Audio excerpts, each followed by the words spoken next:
बड़ा पैनल आज इस स्पेशल एडिशन में आपके साथ मौजूद है। खबरों के खिलाड़ी के विशेषांक में बारी बारी से परिचय कराता हूं। सबसे पहले दाहिनी तरफ से शुरुआत करूंगा। मेरे हाथ पे पूर्णिमा त्रिपाठी जी बैठी हुई हैं। स्वागत है आपका पूर्णिमा जी। हमारे साथ शिवम त्यागी हैं। शिवम, आपका भी बहुत बहुत स्वागत है।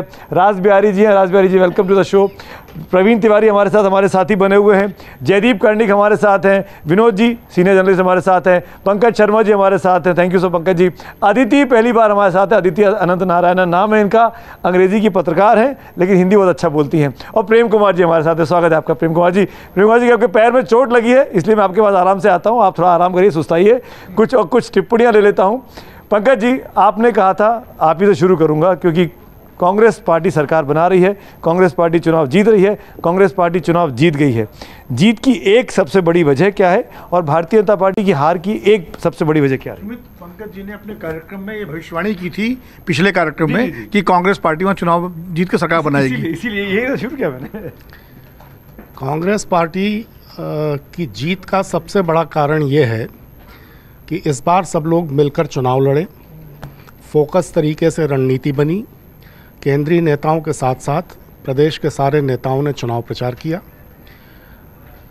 बीजेपी की हार का सबसे बड़ा कारण ये है कि जो भ्रष्टाचार था कर्नाटक में वो बेइंतहा था, एक चीज़। दूसरी चीज़ ये है कि भारत के प्रधानमंत्री से किसी भी राज्य के लोग या देश के लोग इतना चुनाव पिपासु होने की अपेक्षा नहीं रखते हैं। पिछले कुछ वर्षों में जिस तरह की छवि प्रधानमंत्री जी की बनी है वो एक अति हो गई है। तो लोगों को जैसे कहते हैं ना कि अति का भला न बरस ना अति की भली न धूप, तो लोग उकता गए हैं। तो ये एक सबसे बड़ा कारण रहा। इस तरह का निर्वाचन त्रसित प्रधानमंत्री इस देश ने कभी देखा नहीं था। पर सर, मेरा आपसे काउंटर सवाल है।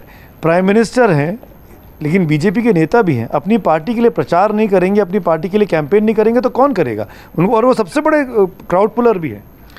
प्रधानमंत्री पहले भी चुनाव प्रचार करते थे और प्रधानमंत्री चुनाव प्रचार करें, लेकिन चुनावों में, खासकर राज्यों के चुनाव में, प्रधानमंत्री की उपस्थिति प्रतीकात्मक होती है। जब देश के आम चुनाव होते हैं तब भी अब तक प्रधानमंत्रियों की उपस्थिति चुनाव प्रचार में प्रतीकात्मक होती थी। उनका राजनीतिक दल चुनाव लड़ता है, ज़ोर शोर से लड़ता है, प्रधानमंत्री भी चुनाव प्रचार में जाते हैं। लेकिन जिस तरह से नरेंद्र भाई मोदी ने देश के प्रधानमंत्री के बजाय भारतीय जनता पार्टी के प्रधानमंत्री के तौर पर पिछले 10 वर्षों में अपनी भूमिका निभाई है, धीरे धीरे अब लोग उससे उकता गए हैं। ये बहुत बड़ा काउंटर लेना चाहूँगा। राज बिहारी, आप क्या कहना चाहेंगे प्राइम मिनिस्टर के? देखिए, मुझे लग रहा है पंकज जी जो है ना, उनके आदर्श मनमोहन सिंह हैं, जिनकी कोई अपील नहीं थी, जिनको कोई सुनना भी नहीं चाहता था। एक तरफ प्रधानमंत्री नरेंद्र मोदी हैं जिन्हें हर कोई सुनना चाहता है। आपने वहाँ का रोड शो देखा, लोग कैसे बावले होकर फूल बरसा रहे थे। तो हम ये नहीं मान सकते कि प्रधानमंत्री का देश में एक बहुत बड़ा नाम है, एक बहुत बड़ा ब्रांड है, उनके नाम पे वोट लोग देने आते हैं। और ये नहीं मान सकते कि प्रधानमंत्री को नहीं उतरना चाहिए था। प्रधानमंत्री अगर हैं तो वो एक तरह से पार्टी का नेतृत्व भी करते हैं, उनकी जिम्मेदारी भी बनती है कि जहाँ भी राज्य में चुनाव हो जाएं, दमदार चुनाव प्रचार करें। उन्होंने किया। तो मेरा आपसे काउंटर सवाल अब राज बिहारी जी ये है, जैसे मैंने पंकज जी से सवाल पूछा, तो ये हार जो हुई है बुरी तरीके से, इसकी जिम्मेदारी भी क्या प्रधानमंत्री के सर पर बंधेगी? प्रधानमंत्री तो जिम्मेदारी ले ही लेते हैं, वो तो कहते हैं ठीक है भाई प्रचार किया, लेकिन कई स्थानीय कारण भी होते हैं चुनाव के। खास तौर पे जो रणनीति बनाते हैं, पार्टी की अपनी रणनीति होती है, क्योंकि प्रधानमंत्री को जब चुनाव प्रचार में ले जाते हैं तो पार्टी लेके जाती है। वो खुद तो नहीं कहते कि मैं यहाँ प्रचार करूँगा, पार्टी देखती है कहाँ प्रचार करना है उनको, तो पार्टी नीति बनाती है।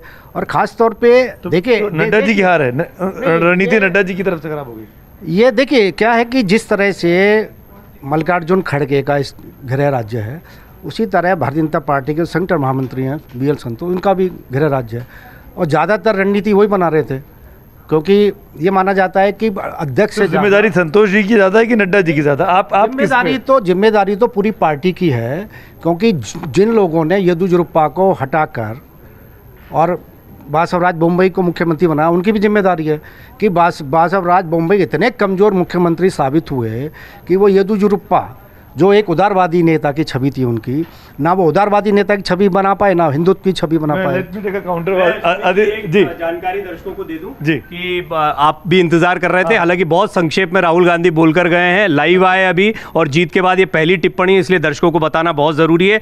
राहुल गांधी ने कहा, नफरत के बाजार में मोहब्बत की दुकान खुल गई, कर्नाटक की जनता की जीत है। ये हालांकि वो सारी बातें हैं जो वो काफी विस्तार से पूरा और 2-3 लाइनें कहते हुए फिर वो चले गए, जबकि पत्रकार ज्यादा बात करना चाहते थे। लेकिन निश्चित तौर पर आप चेहरों की बात कर रहे थे, तो राहुल गांधी का चेहरा कितना बड़ा हो गया अब इसका अंदाजा लगाया जा सकता है। ठीक है अदिति, मैं आपके पास आना चाह रहा था, किसकी वजह से पार्टी बीजेपी की हार हुई, किसकी जिम्मेदारी बंदेगी, बसवराज बोम्मई की, संतोष साहब की, नड्डा साहब की, या फिर प्राइम मिनिस्टर की जो सबसे बड़े क्राउड प्लेयर है?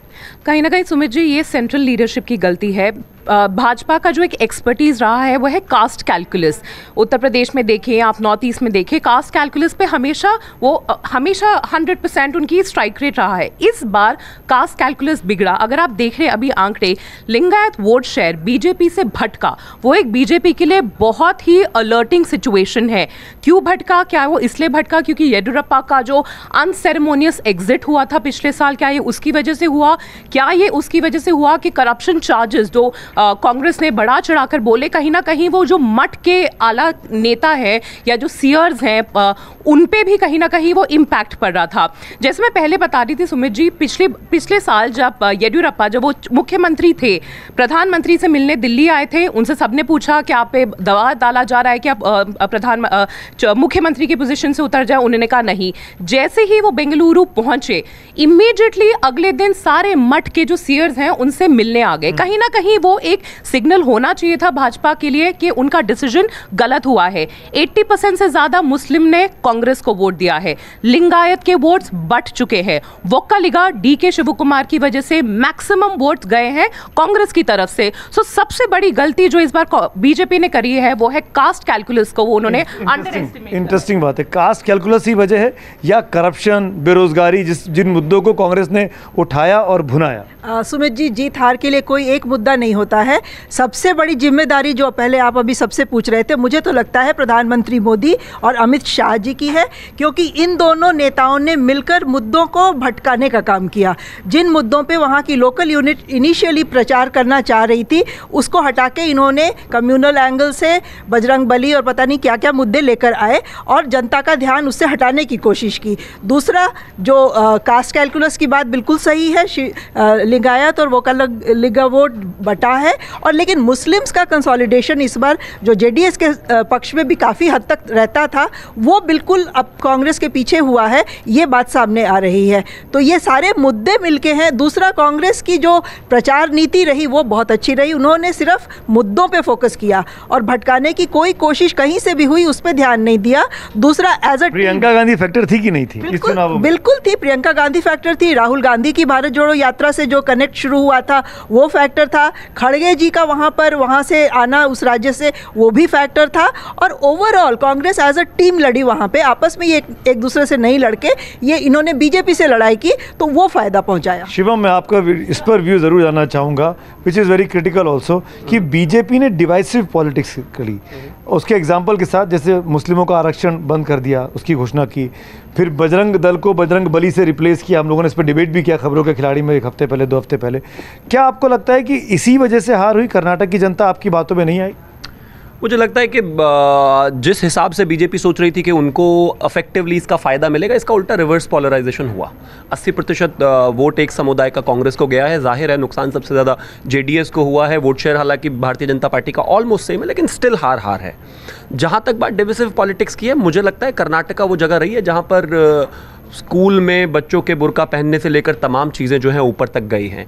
एक बच्ची जिसको बुर्का पहनकर स्कूल में भेजा गया था, उसके बाद जब कोर्ट ने मना कर दिया कि ये नहीं होगा, उसके बाद भी कांग्रेस के महाराष्ट्र के एक विधायक ने उनको 5 लाख और अल जवाहिरी जो हैं उनसे लेकर तमाम जगह तारीफ़ें मिली। तो पोलराइज कौन कर रहा था ये तो मुझे लगता है उस पर ज़्यादा बोलने की आवश्यकता नहीं है। उसके बाद इमरान प्रतापगढ़ी की तमाम चीज़ें हुई, लेकिन सक्सेसफुल वो हुए, इसमें कहीं कोई दो राय नहीं है। दूसरा, जो मुसलमानों को साथ लेकर नहीं चलना, आप क्योंकि एक खास समुदाय की बात कर रहे हैं, मैं नाम लेके बोल देता हूँ, 80-85% वोट मुसलमानों का कांग्रेस के साथ पड़ जाना, जो अब तक की रुझानों से हमको पता लग रहा है, क्या मुसलमानों का विश्वास बीजेपी से उठ गया है? क्या बीजेपी मुसलमानों को साथ लेने का प्रयास नहीं कर रही है? उसका भी ड्रॉबैक देखने को मिल रहा है। बीजेपी ने लगातार प्रयास किया है। निकाय के चुनाव में भारतीय जनता पार्टी ने पसमानदा मुसलमानों में 93 कैंडिडेट्स इस बार लड़ाए हैं, जो अपने आप में बड़ी बात है। कोई भी पार्टी एकदम से पूरा स्ट्रेटेजिकली शिफ्ट कर जाए इम्पॉसिबल है, लेकिन हाँ, कोशिश जरूर रही है। सक्सेसफुल नहीं हुए, बात अलग है। अंत में मैं एक चीज़ और कहना चाहता हूँ, सर ने कहा कि वो पिपासु प्रधानमंत्री, ज़्यादा चुनावी, ज़्यादा रैलीज हैं। मैं कुछ डेटा भी पिछले दिनों पढ़ रहा था। इंदिरा गांधी जी को एक रिकॉर्ड है, 29 दिन में उन्होंने 35,000 मील चल के 250 रैलियां की थी। प्रधानमंत्री रैली नहीं करते रैली, मतलब आप ये कह रहे हैं। हो सकता है आप मनमोहन सिंह जी को मान के ऐसा स्टैंडर्ड समझते हो, लेकिन ऐसा नहीं है। राजनीति में जो लोग हैं वो संत नहीं है, राजनीति ही करने आए हैं। बात अलग है, जब प्रधानमंत्री जी गुजरात में चुनाव कैंपेन करके 150 सीटें ले आते हैं तो उनसे बड़ा एक्सेप्टेंस किसी का नहीं होता। हार जाते हैं तो उनसे मतलब उनकी कोई एक्सेप्टेंस नहीं रही। जब वो झारखंड हार जाते हैं, छत्तीसगढ़ हार जाते हैं, शायद इसीलिए पंकज जी ने कहा कि जब जीतते हैं तो वो हीरो हो जाते हैं, पर हारते हैं तो हीरो विलन नहीं बनते हैं, उनको आप डिफेंड करने लग जाते हैं। नहीं, डिफेंड करने की आवश्यकता नहीं है। मुझे लगता है इस देश के सबसे बड़े नेता को मुझ जैसे एक व्यक्ति का या किसी का भी डिफेंड करने की आवश्यकता नहीं है। वो जनता उनको अपने आप स्टैंप लगा के देती है। लेकिन मैं एक चीज कहना चाहता हूं कि 2019 से पहले 5 राज्यों में लगातार चुनाव हारी भारतीय जनता पार्टी, और कहा गया कि ये अंत है और न जाने क्या क्या, डबल 303 करके लाए, 282 से ऊपर क्रॉस कर गए। पहला राज्य है, इसमें कहीं कोई दो राय नहीं है। भारतीय जनता पार्टी का 100% नुकसान है, और उनको डीप डाउन सोचना पड़ेगा, विचार करना पड़ेगा कि आपकी इतनी हैवीवेट यूनिट्स आती हैं कर्नाटका से, बावजूद आप उसके हारे। प्रधानमंत्री के इतने एक्सटेंसिव कैंपेन के बाद ये सीटें आई हैं, तो आपको विचार तो करना पड़ेगा। पीछे बैठे हुए हैं अग्निहोत्री जी, आप उनसे पूछेगा, मैंने उनको बहुत पहले कहा था सीटें 60 हैं, कल तो मैसेज भी गया था कि 60 सीटों से ज्यादा नहीं आ रही। तो खबरों के खिलाड़ी में आप गलत बोल रहे थे, इसका मतलब पिछले हफ्ते। अब आप मैंने क्या कहा, राजनीति करने वाला राजनीति करेगा, मैं संत थोड़ी ना हूं। लेकिन सच्चाई तो अब थी। देखिए, ऑन ग्राउंड टर्नआउट नहीं हुआ, नहीं, लेकिन ऑन ग्राउंड टर्नआउट वाकई नहीं हुआ। कैंपेन कहीं ना कहीं गलत गया। जिस तरीके से, बात बिल्कुल सही है, चीफ मिनिस्टर को बार बार अगर आप चेंज करेंगे या कोई दिक्कत आएगी तो उससे कास्ट कॉम्बिनेशन, बीच में येदियुरप्पा जी का रोना, ये देश इमोशन पे चलने वाला देश है, और इस चीजों को देखने की हार की बहुत बात की, वजहों पर भी चर्चा हुई। पर प्रेम कुमार जी, क्योंकि आप कांग्रेस पार्टी को बहुत करीब से जानते हैं, उनको समझते हैं, तो मैं आपसे एक न्यूट्रल एनालिस्ट होने के नाते ये पूछना चाहूँगा, क्या वजह रही कांग्रेस की जीत की, एक सबसे बड़ी वजह आपकी नज़र में? सबसे पहले तो मैं बीजेपी को सबसे ज़्यादा जानता हूं और सबसे ज़्यादा समझता हूं। आप ही ने 50 सीटें बोल के गए थे आप 3-4 हफ्ते पहले। तो मैंने जब कोई बात कही थी तो वो कोई भविष्यवाणी नहीं थी या कोई इस तरह का प्रेडिक्शन उसको नहीं बोले। वो एक पूरी पॉलिटिक्स का एक सिम्टम्स था जिसको मैंने देखा, आप कह सकते थोड़ा अर्लीस्ट देख लिया था। हमने कहा था कि 50 सीटें आएंगी। आज सुबह भी कहीं कह रहा था कि बीजेपी और जेडीएस जोड़ करके 75 से ज़्यादा नहीं आएंगे, लगभग वो उसी के आसपास दिख रहा है, थोड़ा ज़्यादा इधर उधर है। लेकिन जो पोल पंडित्स थे, जो कि वैज्ञानिक सर्वेक्षण, एग्जिट पोल, तमाम तरह की चीज़ें कर, किसी ने कहा था कि 62 बीजेपी या 137 फिगर दिख रहा है, यानी दुगना कांग्रेस रहेगी। बीजेपी से डबल एक्सिस, आज तक एक्सिस वाले ने कहा था 120 से 140 की रेंज दी थी उसने। नहीं, मैं कह रहा हूं कि बीजेपी से दुगनी से ज्यादा सीटें आएंगी कांग्रेस को, किसी ने नहीं कहा। तो सारे फेल हुए, आप मानना पड़ेगा, शर्म आनी चाहिए और माफी मांगनी चाहिए ऐसे सर्वेयर्स और ऐसे एग्जिट पोल करने वालों को। तो फेल हुए, मैं कह रहा हूँ फेल हुए। केवल ये बोल देने से कि कांग्रेस जीत गई और हमने कहा था, ये क्या चीत और पट का खेल तो नहीं है। बहुत सारे लोग कहते हैं। मेरा सवाल है कि कांग्रेस क्यों जीती? सवाल सर्वेयर को माफ करिए, आगे बढ़िए चीज़ों। मैं सवाल पर आता हूं कि क्यों जीती। देखिए, कांग्रेस में एक चुंबकत्व पैदा करने की कोशिश जो राहुल गांधी ने की, वो चुंबकत्व पैदा हुआ, और वो चुंबकत्व पैदा होने के बाद वो बहुत सारी जो कोई पार्टी हारती है तो उसके भी कुछ कारण होते हैं, नकारात्मक कारण जो जीतने वाले के लिए सकारात्मक हो जाते हैं। तो वो जो नेगेटिव्स जो बीजेपी के लिए पैदा हुई वो आके कांग्रेस के साथ जुड़ गई, और कुछ सेल्फ गोल्स बीजेपी ने किए, उसकी भी चर्चा होनी चाहिए। जैसे अमित शाह जी ने जाकर के जो अमूल और नंदिनी का खेल खेल दिया, इससे बड़ा सेल्फ गोल तो हो ही नहीं सकता ना। इसी एक कारण को आप सबसे बड़ा कारण मानिए, जिसके बाद कारण वो चुंबकत्व जिसकी हम बात कर रहे हैं जो राहुल गांधी ने पैदा किया, और करप्शन का जो इशू था वो दूसरा सबसे बड़ा कारण। तो बीजेपी की नाकामियां कांग्रेस की जीत की वजह बनी। विनोद जी, ये प्रेम कुमार जी का कहना है। मैं आपकी टिप्पणी जानना चाहूँगा। अब कहानी को मैं आगे बढ़ाता हूँ, क्योंकि हम 5-6-7 लोग हैं आज, हम लोग काफ़ी लोग जुड़े हुए हैं, कहानी आगे बढ़नी चाहिए। मुख्यमंत्री कौन, सिद्धारमैया की शिव कुमार, किस पे जुआ खेलेंगे? कहानी को आगे बढ़ाने के पहले पे थोड़ा सा इतिहास में जाइए ना, थोड़ा सा मुझे बोलना पड़ेगा, क्योंकि सबसे पूछ लिया आपने, मेरी भी तो राय। एक पहले तो मैं प्रेम कुमार जी के साथ से थोड़ा सा आदर के साथ इस बात से सहमत हूँगा। देखिए, इंडिया टुडे एक्सिस ने जो है 120 से 140 का और 62 सीट से लेकर के दिया था। हाँ, 62 से 80, तो एक तरह से वो ऑलमोस्ट बिल्कुल उसी फिगर पे पहुंच रहे हैं। तो ये कहना है किसी ने नहीं कहा, ये ठीक नहीं है। बाकी ठीक है, एग्जिट पोल करते हैं, उनका अपना है, हम कैसे कहें कि वो उनको क्या करना चाहिए क्या नहीं करना चाहिए। दूसरी बात ये है कि देखिए, ये 2013 का जो विधानसभा चुनाव हुआ था कर्नाटक का, ये उसी का रिपीट है। 2013 में कर्नाटक में भारतीय जनता पार्टी को लेके कौन आया? वो एक शख्स है जिसका नाम है BS येदियुरप्पा, और उनके नेतृत्व में अभी तक सबसे ज़्यादा सीटें कांग्रेस ने, क्षमा कीजिए, बीजेपी ने जब जीती हैं तो 2008 में जीती थी 110 सीटें। उतनी सीटें बीजेपी अभी तक नहीं आई।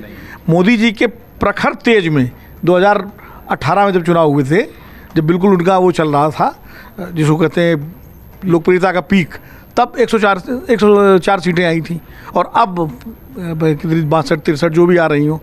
तो येदियुरप्पा को अंडरमाइन करना कर्नाटक की राजनीति में ये बीजेपी को भारी पड़ा। नंबर 1, 2013 में भी भारी पड़ा था। 2013 में 40 सीट पे बीजेपी सिमट गई थी, और 2000 और वहाँ भी तब भी 3 चीफ मिनिस्टर बदले, येदियुरप्पा को हटाया, फिर जगदीश शेट्टार को बनाया, फिर सदानंद गौड़ा को बनाया, और उसके बाद पार्टी हारी। और इस बार भी इन्होंने चीफ मिनिस्टर बदला, येदियुरप्पा जी को हटाया, और उसके बाद जो है फिर इनको बनाया। तो ये जो प्रयोग की राजनीति थी, एक तो ये भारी पड़ी। दूसरी बात जो मैंने अपने मतलब हमारे प्रोग्राम है, ये हमारे अमर उजाला का कार्यक्रम है, इसी कार्यक्रम में कहा था कि बीजेपी ने एक बहुत बड़ा जोखिम लिया। वो लिंगायत फोल्ड से बाहर निकलना चाह रही थी, और उसी चक्कर में उसने येदियुरप्पा को साइडलाइन किया, जो शायद जो अपने BL संतोष जी उनकी स्ट्रेटजी रही होगी। तो वो जोखिम बीजेपी ने लिया कि लिंगायत जो उसकी सबसे बड़ी ताकत है, आप गुजरात में सफल हो गए, आपने पटेलों को बिल्कुल साइडलाइन किया, उसके बाद भी मोदी जी चुनाव जीतते रहे अपने व्यक्तिगत छवि और अपने उस तमाम कारणों से, और नॉन पटेल्स को उन्होंने ऑर्गेनाइज किया। इसी तरह महाराष्ट्र में मराठास को साइडलाइन करके उन्होंने देवेंद्र फडणवीस को आगे किया, गैर मराठा को वहाँ जीते। यहाँ लिंगायत को साइडलाइन करने की जो कोशिश थी, और उनकी कोशिश थी कि गैर लिंगायत हमारे साथ जुड़ जाएंगे, वो भारी पड़ गई। वो जोखिम बीजेपी ने लिया, उसका नुकसान उठाना पड़ा कि लिंगायत उस बट गया, उसके मामला कास्ट तक ही था, डिलीवरी परफॉर्मेंस गवर्नेंस में नहीं था। देखिए, इस देश में जो है कास्ट असली राजनीतिक यथार्थ है। चाहे कितने आप मुद्दे उठा लीजिए, आखिर में चुनाव जो है सांप्रदायिक ध्रुवीकरण और जातीय ध्रुवीकरण पे ही आके टिकता है, और ये आज से नहीं जमाने से हो रहा है। ये सारे मुद्दे जो है, आप देखिए कई चुनाव ऐसे हैं, अगर किसी भी उसमें देख लीजिए, लालू यादव जेल से सरकार बनवा लेते हैं, तो कास्ट का तो और दक्षिण के राज्यों में सबसे ज़्यादा अगर जातीय ध्रुवीकरण कहीं है तो कर्नाटक में है, तमिलनाडु में भी है और राज्यों में भी है, लेकिन सबसे ज़्यादा यूपी बिहार तो बदनाम है। मौसेरे भाई हैं दोनों, बदनाम है। आगे वाली लाइन नहीं कह रहा हूँ मैं, तो मुहावरे की। तो लेकिन जो है कर्नाटक में जातीय ध्रुवीकरण की राजनीति शुरू से रही है। देवराजर्स OBC उनका हिंदा जो उनका फार्मूला था, वो जातीय ध्रुवीकरण का फार्मूला था। सिद्धारमैया लगभग उसी फार्मूले पे चल रहे हैं। DK शिवकुमार ने वो कालिंगा को लिया, दलित वोट कंसोलिडेट किया खड़गे जी के। बाकी जो कैंपेन है भाई, खड़गे जी का ये कहना है मैं भूमिपुत्र हूँ, मोदी जी गुजरात में अगर गुजरात के बेटे हैं तो मैं कर्नाटक का बेटा हूँ, ये भी कहीं ना कहीं काम किया होगा। उनका दलित होना काम किया होगा। राहुल गांधी की पदयात्रा, भारत जोड़ो यात्रा, हम लोग हमेशा बात करते थे क्या इसका राजनीतिक नफा नुकसान क्या हुआ। तब भी मैं कहता था कि किसी भी राजनीतिक कार्यक्रम का नफा नुकसान जो है वो चुनाव उसका टेस्ट होता है, और पहला चुनाव कर्नाटक का होगा जो जिसमें उसकी परीक्षा होगी, और उस परीक्षा में गुजरात का हुआ था, लेकिन गुजरात यात्रा नहीं गई थी, और दूसरी बात उसमें यात्रा चल रही थी। तो यात्रा से क्या हुआ? देखिए, यात्रा से जो कार्यकर्ता कांग्रेस का, पंकज जी बैठे हुए हैं, जो घर में मतलब मायूस होकर बैठा हुआ था बीजेपी की लगातार होने वाली जीतों से, वो निकला, वो गलबराया, और सरकार वहाँ जिस तरह गई थी तो उससे बहुत मायूसी थी कांग्रेस के अंदर। उस भारत जोड़ो यात्रा ने जो 18 दिन के लिए वहाँ होनी थी, बाद में 21 दिन तक वहाँ रहे, और वो बरसात में बारिश में भीगते हुए राहुल गांधी, और उससे जो करंट बना, अब वो विजुअल याद कीजिए कि सिद्धारमैया और DK शिवकुमार को साथ लेकर राहुल गांधी दौड़ लगा रहे हैं, तो वो दौड़ आज मंजिल तक पहुंच गई। अब दोनों का नाम ले लिया, अब मुख्यमंत्री बता दीजिए। मैंने आपको बहुत इतिहास बताने दिया, हम इतिहास में सब लोग बहुत बात कर चुके। पसंद बता देंगे, दो या कोई तीसरा? खड़गे साहब की है एक। नहीं, मुझे नहीं लगता, तीसरे का तो मुझे नहीं लगता, और खड़गे साहब का भी मुझे लगता नहीं भाई। होने के लिए कुछ भी हो जाए, लेकिन मेरा मतलब, मैं देखिए भविष्यवाणी में नहीं कर सकता हूँ, लेकिन एक राजनीतिक पसंद भी नहीं। मैं कौन होता हूँ कांग्रेस पार्टी को फैसला करना है किसको बनाना किसको नहीं बनाना? आकलन कह सकते हैं, विश्लेषण कह सकते हैं। मुझे लगता है चूँकि सिद्धारमैया मुख्यमंत्री रह चुके हैं, 5 साल उन्होंने सरकार चलाई है, उनका एक सोशल बेस जो ओबीसी का है बहुत स्ट्रांग है, तो शायद, और उनकी सरकार 5 साल की चली, उस पर कोई भ्रष्टाचार का आरोप नहीं लगा, तो वो मुख्यमंत्री बन सकते हैं। और डीके शिव कुमार जिन्होंने पार्टी का नेतृत्व किया और उन्होंने पार्टी के संकट मोर्चा की भूमिका निभाई, उनको शायद डिप्टी चीफ मिनिस्टर बना करके कुछ महत्वपूर्ण विभाग दिए जाएं। और जब 2024 में अगर कांग्रेस और गैर भाजपा सरकार केंद्र में बनने की स्थिति बनती है, तब शायद सिद्धारमैया जी को केंद्र में बड़ी भूमिका दे करके और डीके शिव कुमार जी की ताजपोशी वहाँ हो सकती है। ये एक फार्मूला बन सकता है, ये मेरा अपना राजनीतिक आकलन है। ठीक है। राहुल गांधी ने कुछ देर पहले बात की है प्रेस के साथ, पहला रिएक्शन आया है। मैं चाहता हूं कि वो साउंड बाइट जो थी राहुल गांधी की, जिसमें उन्होंने मोहब्बत की दुकान खुल गई है कि वो कोट किया दोबारा अपने भारत जोड़ो यात्रा को, जिसका जिक्र अभी विनोद जी कर रहे थे। राहुल गांधी का ये पहला रिएक्शन था कर्नाटक चुनावों के परिणामों के बाद, उसको सुन लेते हैं। कर्नाटक की जनता को, कर्नाटक में कांग्रेस पार्टी के सब कार्यकर्ताओं को, सब नेताओं को, और जो हमारे सब नेताओं ने कर्नाटक में काम किया, उनको बधाई और धन्यवाद देता हूं।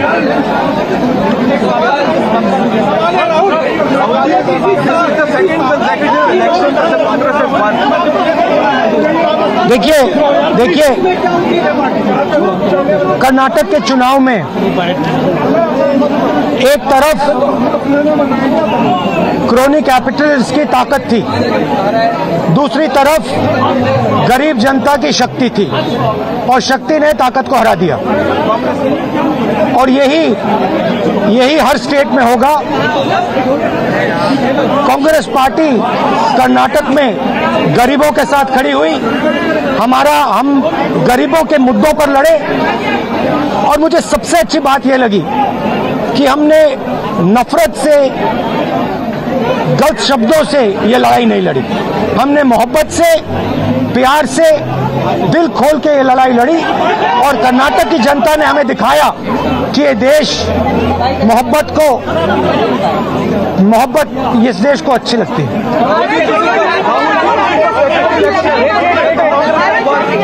राहुल गांधी की भारत जोड़ो यात्रा का जिक्र हुआ, जो नारा उन्होंने भारत जोड़ो यात्रा में दिया कि नफरत की मंडी में मोहब्बत की दुकान खोलने आया हूं, और उसी बात को आज रिपीट कर रहे थे।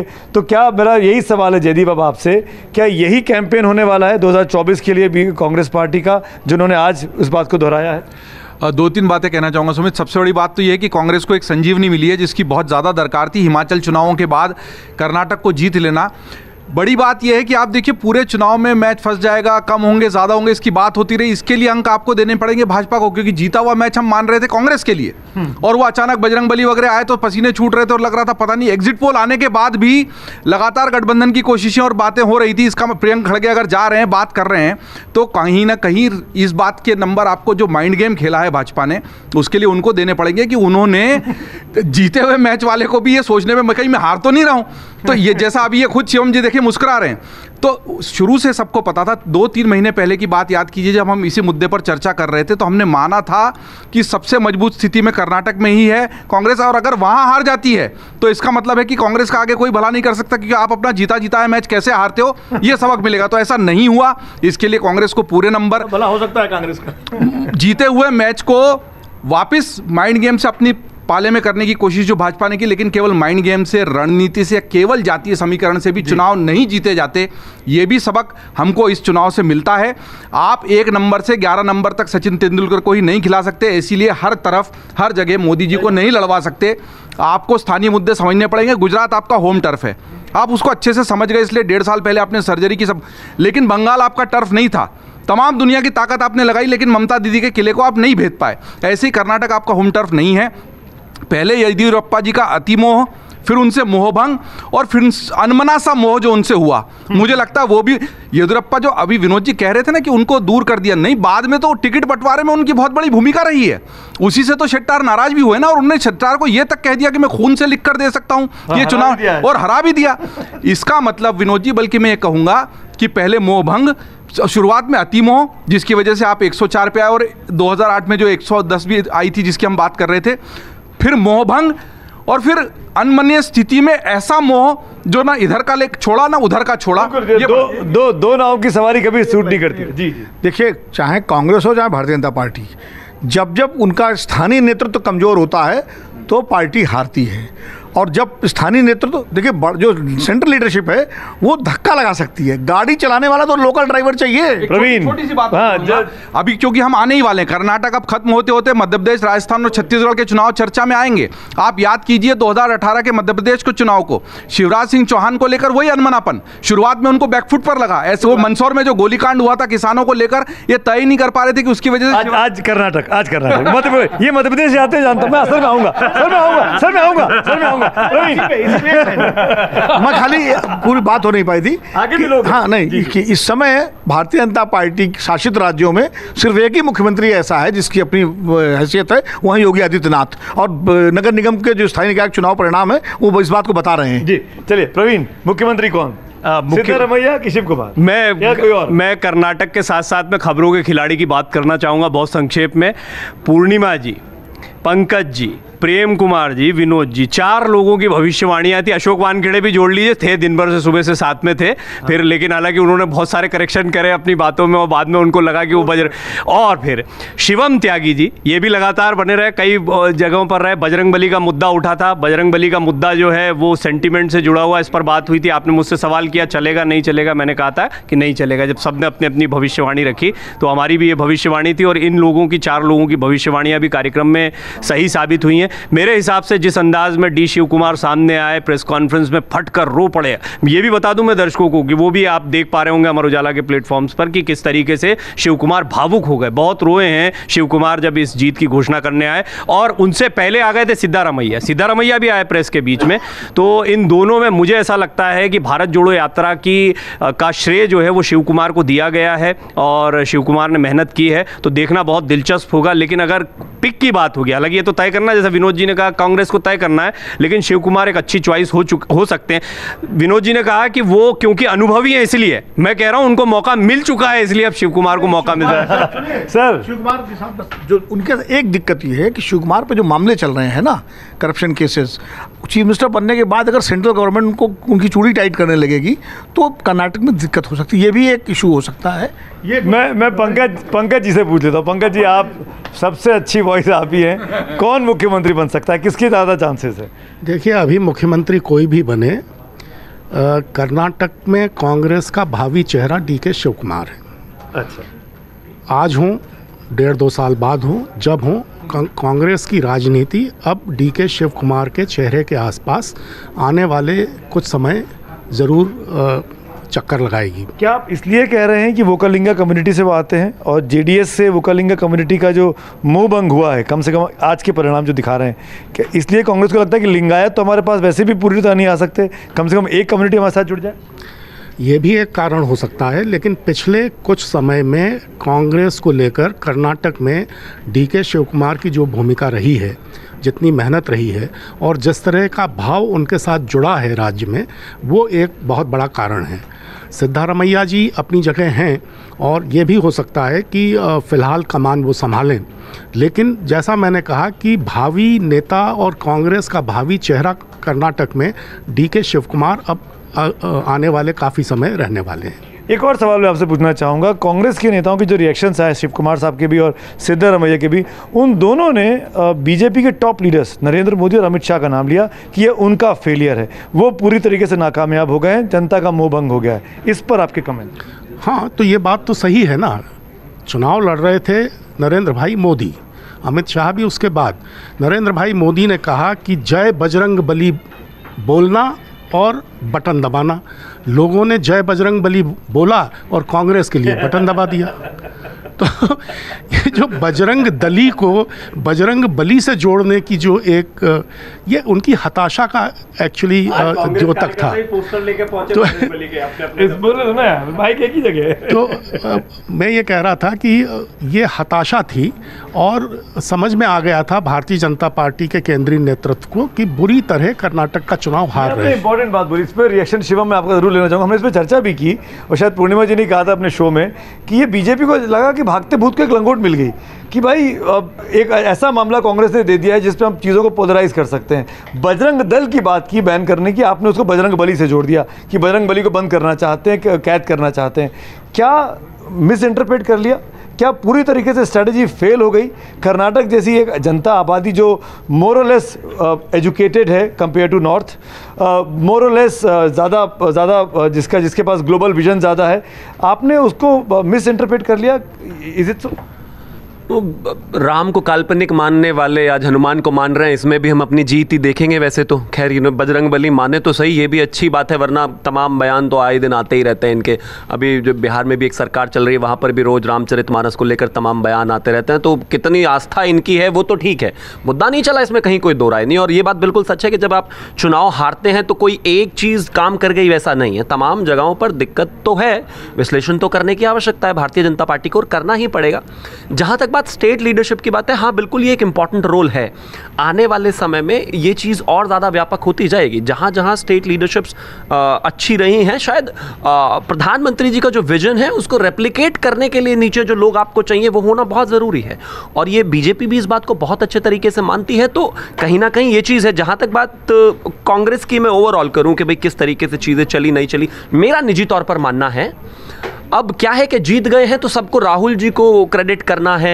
मैं ऐसा मानता हूं कि वहां की जो स्टेट लीडरशिप है उन्होंने काम बहुत अच्छा किया, लगातार इफेक्टिवली कैंपेन रहे, जनता से वो जुड़े कहीं ना कहीं, और लगातार कैंपेन से उनका फ़ायदा ये हुआ कि कनेक्ट बहुत अच्छा रहा। जबकि कंपैरेटिवली अगर हम देखें रोड शो से लेकर तमाम चीज़ें, भारतीय जनता पार्टी का जो कैंपेन ड्राफ्ट था वो बहुत शानदार था, लेकिन वर्कआउट नहीं हुआ। एक पॉइंट जानना चाहूंगा, जो बीजेपी को कोर्स करेक्शन तुरंत करना चाहिए अकॉर्डिंग टू शिवम त्यागी, क्यों फ्लॉप हुआ और क्या तुरंत ठीक करें अपने अंदर? मुझे लगता है जिनको जो रिस्पॉन्सिबिलिटीज़ दी थी उनसे बैठा के बात की जाए कि हम कहाँ, what did we really miss actually. सबसे ज़्यादा ज़रूरी चीज़ ये है कि अगर टिकट डिसाइड हो रहा है या तमाम चीज़ें हो रही हैं, किसको कहाँ लगाना है और आपने जिम्मेदारी दी, तो आप उनसे सवाल जवाब तो ज़रूर करेंगे। मुझे पूरी उम्मीद है जिस तरह का टॉप लीडरशिप है कोई भी ऐसे ही बच के निकल जाए वो संभव नहीं। राजबिहारी जी, एक चीज़ बीजेपी को जो तुरंत ठीक करने की ज़रूरत है, इस हार से सीख लेते हैं। देखिए, सबसे बड़ी बात यह है कि ठीक है, कांग्रेस के लिए ये खुशी का मौका है, लेकिन अभी कांग्रेस के सामने 2014 से पहले की स्थिति क्या है अब आ पाएगी, जो मुश्किल दिखाई देता है। देखिए, भारतीय जनता पार्टी ने और ख़ास तौर पे प्रधानमंत्री मोदी ने जो जातिवादी और वंशवादी राजनीति है उसके खिलाफ जो मुहिम चलाई है, जैसे विनोद जी कह रहे थे, लेकिन उत्तर प्रदेश में जातियाँ टूटी हैं, बिहार में जातियाँ टूटी हैं, हरियाणा में टूटी है, महाराष्ट्र में भी टूटी है, और कई जगह राज्यों में टूटी है। पर यहाँ तो उल्टा हुआ ना, यहाँ तो आपने जाति को ही आगे बढ़ाया और यहाँ तो वंशवादियों को भी आगे बढ़ाया, टिकट जिस तरीके से दिए गए। मतलब वंशवादी पार्टी जैसे समाजवादी पार्टी है, वो पार्टी में कोई अगर पार्टी आपकी पार्टी में बाप बेटे को टिकट मिले तो ठीक है। देखिए, पार्टी में कोई नेता है, उसका कोई बेटा है या बेटी है, वो अच्छा राजनीति कर रही है तो वो थोड़ा ठीक है, ये अलग है। तो मैं ये बताना चाहूँगा कि पहला बड़ा रिएक्शन है बीजेपी की तरफ से। बीजेपी में BS येदियुरप्पा क्या कहते, ये सभी लोग इंतज़ार कर रहे थे। BS येदियुरप्पा जीत हार बीजेपी के लिए कोई नई बात नहीं है। ये देखिए, बहुत बड़ा बयान है, उनके चेहरे पर ये चुनाव लड़ा जा रहा था, उनको एंड मौके पर लेकर आए। जीत हार बीजेपी के लिए कोई नई बात नहीं है। पार्टी कार्यकर्ता चिंता न करें, ये कहना एक बड़े नेता का अपने आप में, अगर आप चाहें तो ये बाइट दर्शकों, ये BS येदियुरप्पा साहब की बाइट है, उन्होंने ये बात कही है अभी अपने कार्यकर्ताओं से, और हम सुन लेते हैं क्या कहा BS येदियुरप्पा ने इस चुनाव परिणामों का सामने आने के बाद। वो victory and defeat are not new to Bharatiya Janata Party. Started with only 2 seats. BJP has grown to form the government in the state on its own strength. Party workers need not to be panicked by these results. Although the BJP government under the leadership of the popular Prime Minister Shri Narendra Modi ji has given a pro-development administration in the state, we have lost the election. We will introspect about the party's setback will give all cooperation for the development of the state. I respectfully accept this verdict of the people of the state. ये बात सच है, BJP के कर्नाटक के नेताओं ने हार जीत बहुत देखी है। येदियुरप्पा साहब ये बोल रहे हैं कि हार जीत तो होती रहती है, चिंता ना करें, कार्यकर्ताओं का मोराल बढ़ाने के लिए इस तरह के संकेत देना जरूरी है। लेकिन आप अपनी बात पूरी करिए राजकुमार। देखिए, कर्नाटक में जहां हार जीत की बात है, ठीक है, काम क्या करे, विधानसभा में हारते हैं, लेकिन लोकसभा में अगर आप देखेंगे 2004 का देख लें, 2009 का देख लें, 2013 का देख लें, बीजेपी 17-18 सीट से नीचे नहीं आई है और कभी भी 36% वोट से नीचे नहीं आया। ठीक है, लोकसभा में उसका 52% वोट था। और अब एक काम बीजेपी को कुछ ठीक करना है कि नहीं करना है, ये चल रहा है जैसे चलने दीजिए। देखिए, जैसे है कि ये ठीक है, ये एक राज्य का चुनाव है और कांग्रेस और बीजेपी के बीच चुनाव था और हार जीत हुई। नहीं बोल रहे हैं आप, मैं समझ रहा हूँ। अदिति, एक काम जो बीजेपी को तुरंत ठीक करने की आवश्यकता है, जो आपको लगता है, क्यों? कर्नाटका में बीजेपी ने फैक्शनलिज्म को बहुत अंडरमाइन करा है। अगर आप देखें, गुजरात में एंटी इनकम्बेंसी इतनी ज़्यादा थी कि उन्होंने मुख्यमंत्री ही नहीं पूरा कैबिनेट चेंज कर दिया। उत्तराखंड में चीफ मिनिस्टर 3 बार चेंज करे, यहाँ पे चीफ मिनिस्टर चेंज करा पर वो एंटी इनकम्बेंसी जो सिटिंग मिनिस्टर्स की थी उसको वो समझ नहीं पाए। 40% जो मंत्री हैं अभी कर्नाटका की गवर्नमेंट में, जो भाजपा गवर्नमेंट में, वो अभी भी ट्रेल कर रहे हैं। आखिरी रिजल्ट क्या आएगा अभी हम उसकी वेट करेंगे। फैक्शनलिज्म था, BL संतोष का कैंप एक अलग तरीके से काम कर रहा था, येडियुरप्पा का कैंप अलग तरीके से काम कर रहा था और बोम्मई का अलग तरीके से काम कर रहा था। बीजेपी ने दिल्ली में भी यही गलती करी थी, शायद उनको समझ लेना चाहिए था जब किरण बेदी को लाए थे। इतना फैक्शनलिज्म था, अंडरमाइन करा, हारे। इस बार भी उन्होंने अंडरमाइन करा क्योंकि कहीं ना कहीं एक डर था बीजेपी में। कर्नाटका बीइंग एक मात्र जो स्टेट था जो सदर्न इंडिया में था, तो चेंजेस नहीं। नरेंद्र मोदी की बीजेपी में डर भी होता है क्योंकि ये तो डरने वाली पार्टी है नहीं ना, नेतृत्व डरने वाला है। 129 लोकसभा सीट्स आते हैं 5 सदर्न स्टेट से। बीजेपी का कर्नाटका लूज करना, अगर असेंबली इलेक्शन, चाहे येडियुरप्पा जी बोले कि बहुत बड़ी बात नहीं, अमित शाह ने इस बार जितने भी इंटरव्यूज दिए थे उन्होंने क्या कहा था कि भाजपा का विजन लॉन्ग टर्म है। ये लॉन्ग टर्म विजन हो सकता है इस असेंबली इलेक्शंस के इमीडिएट इम्पैक्ट लोकसभा इलेक्शन में ना हो, बट 100 ऑलमोस्ट 130 जो लोकसभा की सीट्स हैं 5 सदर्न स्टेट से, बीजेपी को उसकी टेंशन है। बीजेपी को उसकी टेंशन है और बार बार कहा जाता है कि बीजेपी के लिए दक्षिण का द्वार है कर्नाटक। तो सवाल है कि ये द्वार बंद हो गया क्या, और बंद हुआ तो क्या सिर्फ अभी के लिए बंद हुआ है कि लंबे समय के लिए बंद हुआ है? देखिए, ये सवाल मुझे लगता है कि जवाब देने लायक ऐसा नहीं है कि दौर बंद हो जाए किसी के लिए या खुल जाए। राष्ट्रीय पार्टी बन चुकी है बीजेपी, दुनिया की सबसे बड़ी पार्टी है, तो दौर क्यों बंद होगा? तेलंगाना में भी पार्टी बीजेपी मजबूत हुई है, केरल तक जा कर के लड़ रही है, तो इस बात को तो नहीं मान सकते। महाराष्ट्र में भी उसकी अच्छी पहुंच है। हम एक नए तरीके से एक बात बोलना चाहते हैं कि ये हमारे देश में 200 विधानसभा सीटों वाली या उससे ज़्यादा कुल 7 विधान राज्य हैं और उन 7 राज्य में 2 बीजेपी के पास सीधे और 1 गठबंधन में, और इसी तरीके से 2 कांग्रेस के पास और 1 गठबंधन में अब हो गई है कर्नाटक जीत के बाद। तो कांग्रेस अब बीजेपी के मुकाबले खड़ी है बड़े बड़े राज्यों के हिसाब से देखें तो। 2 आपके पास है, 1 गठबंधन में हम है, 2 मेरे पास है, 1 गठबंधन में हम हैं। तो ये बराबरी की टक्कर पे कांग्रेस आ गई है। ये कर्नाटक के रिजल्ट को मैं डिफाइन कर रहा हूँ। मैं एक चीज़ और पूछना चाहूँगा, बड़ी इंटरेस्टिंग बात की आपने कि बराबरी की टक्कर पर आ गई। पूर्णिमा जी, सवाल मेरा आपसे है, क्या इस पूरे चुनाव का, कर्नाटक के चुनाव का, अगर आपको मैन ऑफ द मैच चुनना पड़े या पर्सन ऑफ द मैच चुनना पड़े, is it going to be Priyanka Gandhi? मैं इसलिए आपसे पूछ रहा हूं कि उनको बाकायदा इंदिरा अम्मा कह के उन्होंने खुद अपने आप को बोला, पहली बार तेलंगाना की रैली में, जो चुनाव प्रचार के बाद उन्होंने तेलंगाना में की जाके, और कहा कि मुझे आप जब इंदिरा अम्मा बोलते हैं तो मुझे जिम्मेदारी का एहसास होता है। तो प्रियंका गांधी क्या उस बड़ी जिम्मेदारी के लिए तैयार हो गई हैं? It's too early to say that, लेकिन हाँ, दाल में तड़का की तरह प्रियंका गांधी के प्रेजेंस ने काम किया है। दाल तो बनाई हुई थी DK शिव कुमार और सिद्धारमैया जी ने, प्रियंका गांधी के जाने से उसमें तड़का जरूर लग गया और लोगों को वो तड़का पसंद आया, ये भी हमें दिख रहा है। दूसरा, आपने जो पूछा कि अगर एक चीज़ बीजेपी को बदलना पड़े कर्नाटक में, कर्नाटक नहीं, मैं पूरे देश के बारे में कहना चाहूँगी, बीजेपी ये कम्युनल एजेंडा छोड़ दे, डिवाइसिव पॉलिटिक्स छोड़ दे, हिंदू मुसलमान पे अल्टीमेटली आना वापस छोड़ दे, तो बीजेपी में बाकी हिंदुस्तान हिंदुस्तानियों को कोई कमी नहीं दिखाई देगी अगर वो बेसिक मुद्दों पे अपने आप को कॉन्सेंट्रेट करे, गवर्नेंस पे, एडमिनिस्ट्रेशन पे कॉन्सेंट्रेट करे। ले दे के जब वो बजरंग बली पे आ गए तो कर्नाटका की जनता जो बहुत प्रबुद्ध जनता है उन्होंने बिल्कुल ही उसको नकार दिया। ये हमें आज दिखाई दे रहा है। रिलीजन की पॉलिटिक्स नहीं चलेगी।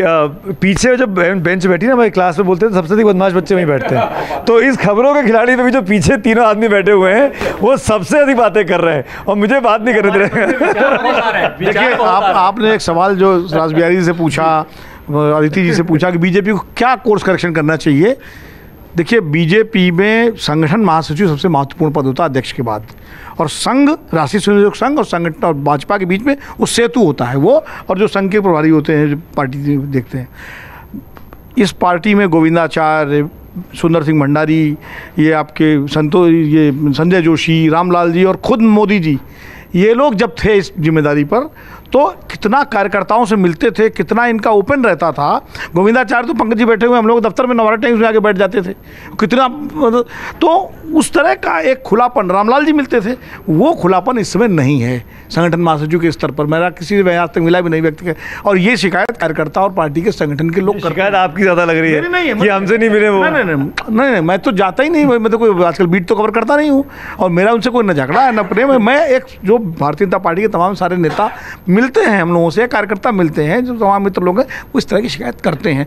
क्या होगा जब आप मिलेंगे नहीं तो जो ग्राउंड रियलिटी है, जो कांग्रेस में भी हो गई थी, वो आपको फीडबैक मिलेगा नहीं। फीडबैक नहीं मिलेगा तो क्या स्ट्रेटजी बनाओगे? तो अगर आदमी ये सोच, कोई भी हो XYZ, मैं उनकी बात नहीं कर रहा हूँ किसी व्यक्ति की, कि मुझे सब पता है, तो जो मुझे सब पता का जो सिंड्रोम है ना, हमारे एक संपादक थे SP सिंह, वो कहते थे sense of complacency is worse than incompetency. आप इनकॉम्पिटेंट हैं तो आप सीख सकते हैं, लेकिन अगर आपने ये सोच लिया कि मुझे तो सब पता है, तो आपके सारे सीखने के और समझने के दरवाजे बंद हो जाते हैं। इसलिए बीजेपी के नेतृत्व को सबसे पहले इस धारणा से, उसमें और भी बड़े नेता, इस सवाल को थोड़ा और आगे बढ़ाता हूँ। क्या BL संतोष साहब का इस्तीफा होना चाहिए? ये जिम्मेदारी उनके ऊपर जानी चाहिए? उनका स्टेट था, उन्होंने चुनाव लड़ा, अगर ये खामी उनकी है? देखिए, मैं कोई विपक्ष का नेता नहीं हूँ जो मैं इस्तीफा मांगने लगूँ किसी का, और मैं क्यों इस्तीफा मांगूंगा? ये पार्टी के नेतृत्व को तय करना। मैं तो खाली वर्किंग जो कार्यशैली है उसको मैं बता रहा हूँ, और खाली BL संतोष ही नहीं है, और भी जो बड़े नेता हैं उनके साथ भी समस्या है। संवादहीनता की समस्या बीजेपी में बढ़ रही है, वो चाहे सत्ता का असर हो, चाहे जो भी हो। जो कांग्रेस में जब तक वो सत्ता में थी संवादहीनता हो गई, जब भी बड़ी पार्टी में संवादहीनता किसी बढ़ती है।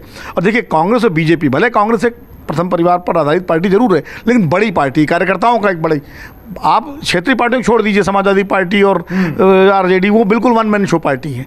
कांग्रेस भले नेहरू गांधी परिवार उसकी एक ताकत है, लेकिन वन मैन शो पार्टी नहीं है, पॉलिटिकल पार्टी है। बीजेपी तो और ज़्यादा, मतलब, लेकिन जैसे जैसे पार्टी के कार्यकर्ताओं की दूरी नेतृत्व से बढ़ने लगती है तो ये संकट आता है। ये संकट कांग्रेस के सामने भी आया है, ये संकट बीजेपी के सामने भी। 100% बात जोड़ता हूँ कि विनोद जी बात तो ठीक कर रहे हैं, लेकिन सबसे बड़ी बात यह है कि प्रधानमंत्री को 9 साल होने वाले हैं, अगले साल चुनाव होगा, तो बीजेपी में जो लोग बाहर से आ रहे हैं, बंगाल का भी उदाहरण दिया जयदीप कार्नी, क्यों हार के दूसरे कारण भी हैं, लेकिन बीजेपी में जो पुराना कैडर है उसको ये लगता है कि हमारी पूछ नहीं है, और पार्टी के नेताओं का ये रवैया कि हम जिसको टिकट देंगे, हमारा टिकट जीतता है, व्यक्ति नहीं जीतता। तो जिन लोगों ने चाहे संघ में काम किया हो, चाहे भारतीय जनता पार्टी में काम किया हो, जिन्होंने इस स्थिति तक कि देश का प्रधानमंत्री लगातार दूसरी बार उस पार्टी का बना, अगर उन लोगों की उपेक्षा की जाएगी, चाहे जैसे अभी चुनाव, ठीक है, उत्तर प्रदेश के स्थानीय निकाय में अच्छी बढ़त मिली है, लेकिन कर्नाटक में कहीं ना कहीं पुराने लोगों की जो पूछ नहीं रही है, उसका भी एक बड़ा असर इसमें रहा है। तो जो बाहर के लोग आते हैं उनको अचानक से इंपॉर्टेंस मिलती है पार्टी के भीतर, उससे पुराने वर्कर में, पुराने काडर में नाराजगी आती है।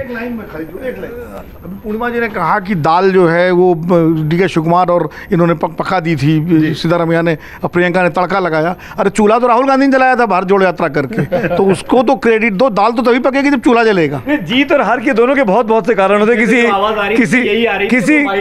किसी एक कारण को नहीं कह सकते। लेकिन एक सवाल मैं सबके लिए, आप सबके लिए ओपन करना चाहता हूँ कि लॉन्ग शॉट दिखाया जाए, and it goes for everybody. It's a general question. कितने लोगों को लगता है कि जीत की सबसे बड़ी वजह प्रियंका गांधी है? Let's go to Praveen. मुझे पता था कि मेरे पास माइक आ जाएगा। नहीं, तो ये अच्छी बात है, अब आपको रीजन देना पड़ेगा। माइक मैंने अभी शुरुआत में भी कहा, और आपका जो थंब चल रहा है ना कार्यक्रम का, वो भी है अम्मा।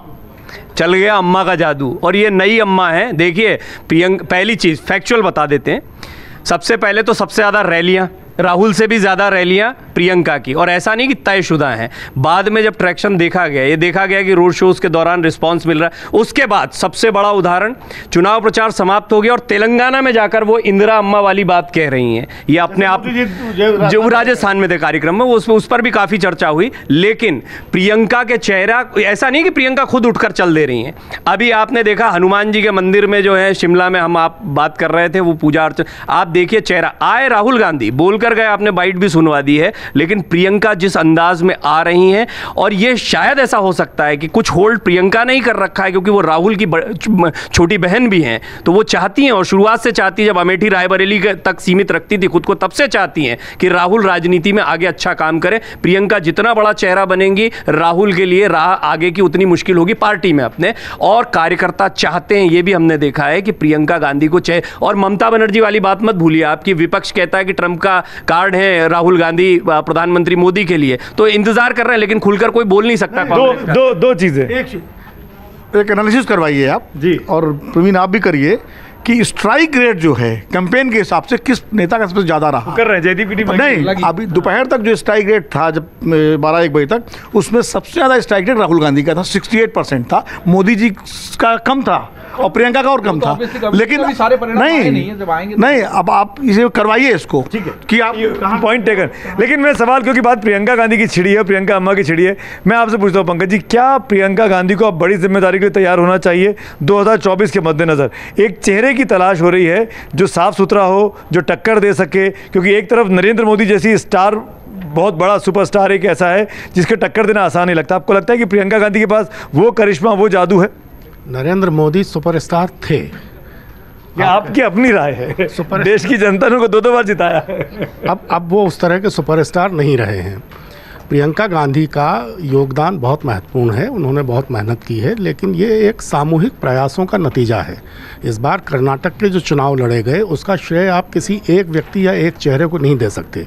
ये एक कॉम्बिनेशन ऑफ सेवरल फैक्टर्स था, और उसमें चेहरों के भी फैक्टर्स हैं। दूसरा, मैं भी ये बताना चाहता हूँ, आपने जो सवाल पूछा कि भारतीय जनता पार्टी को क्या कोर्स करेक्शन इमीडिएटली करना चाहिए।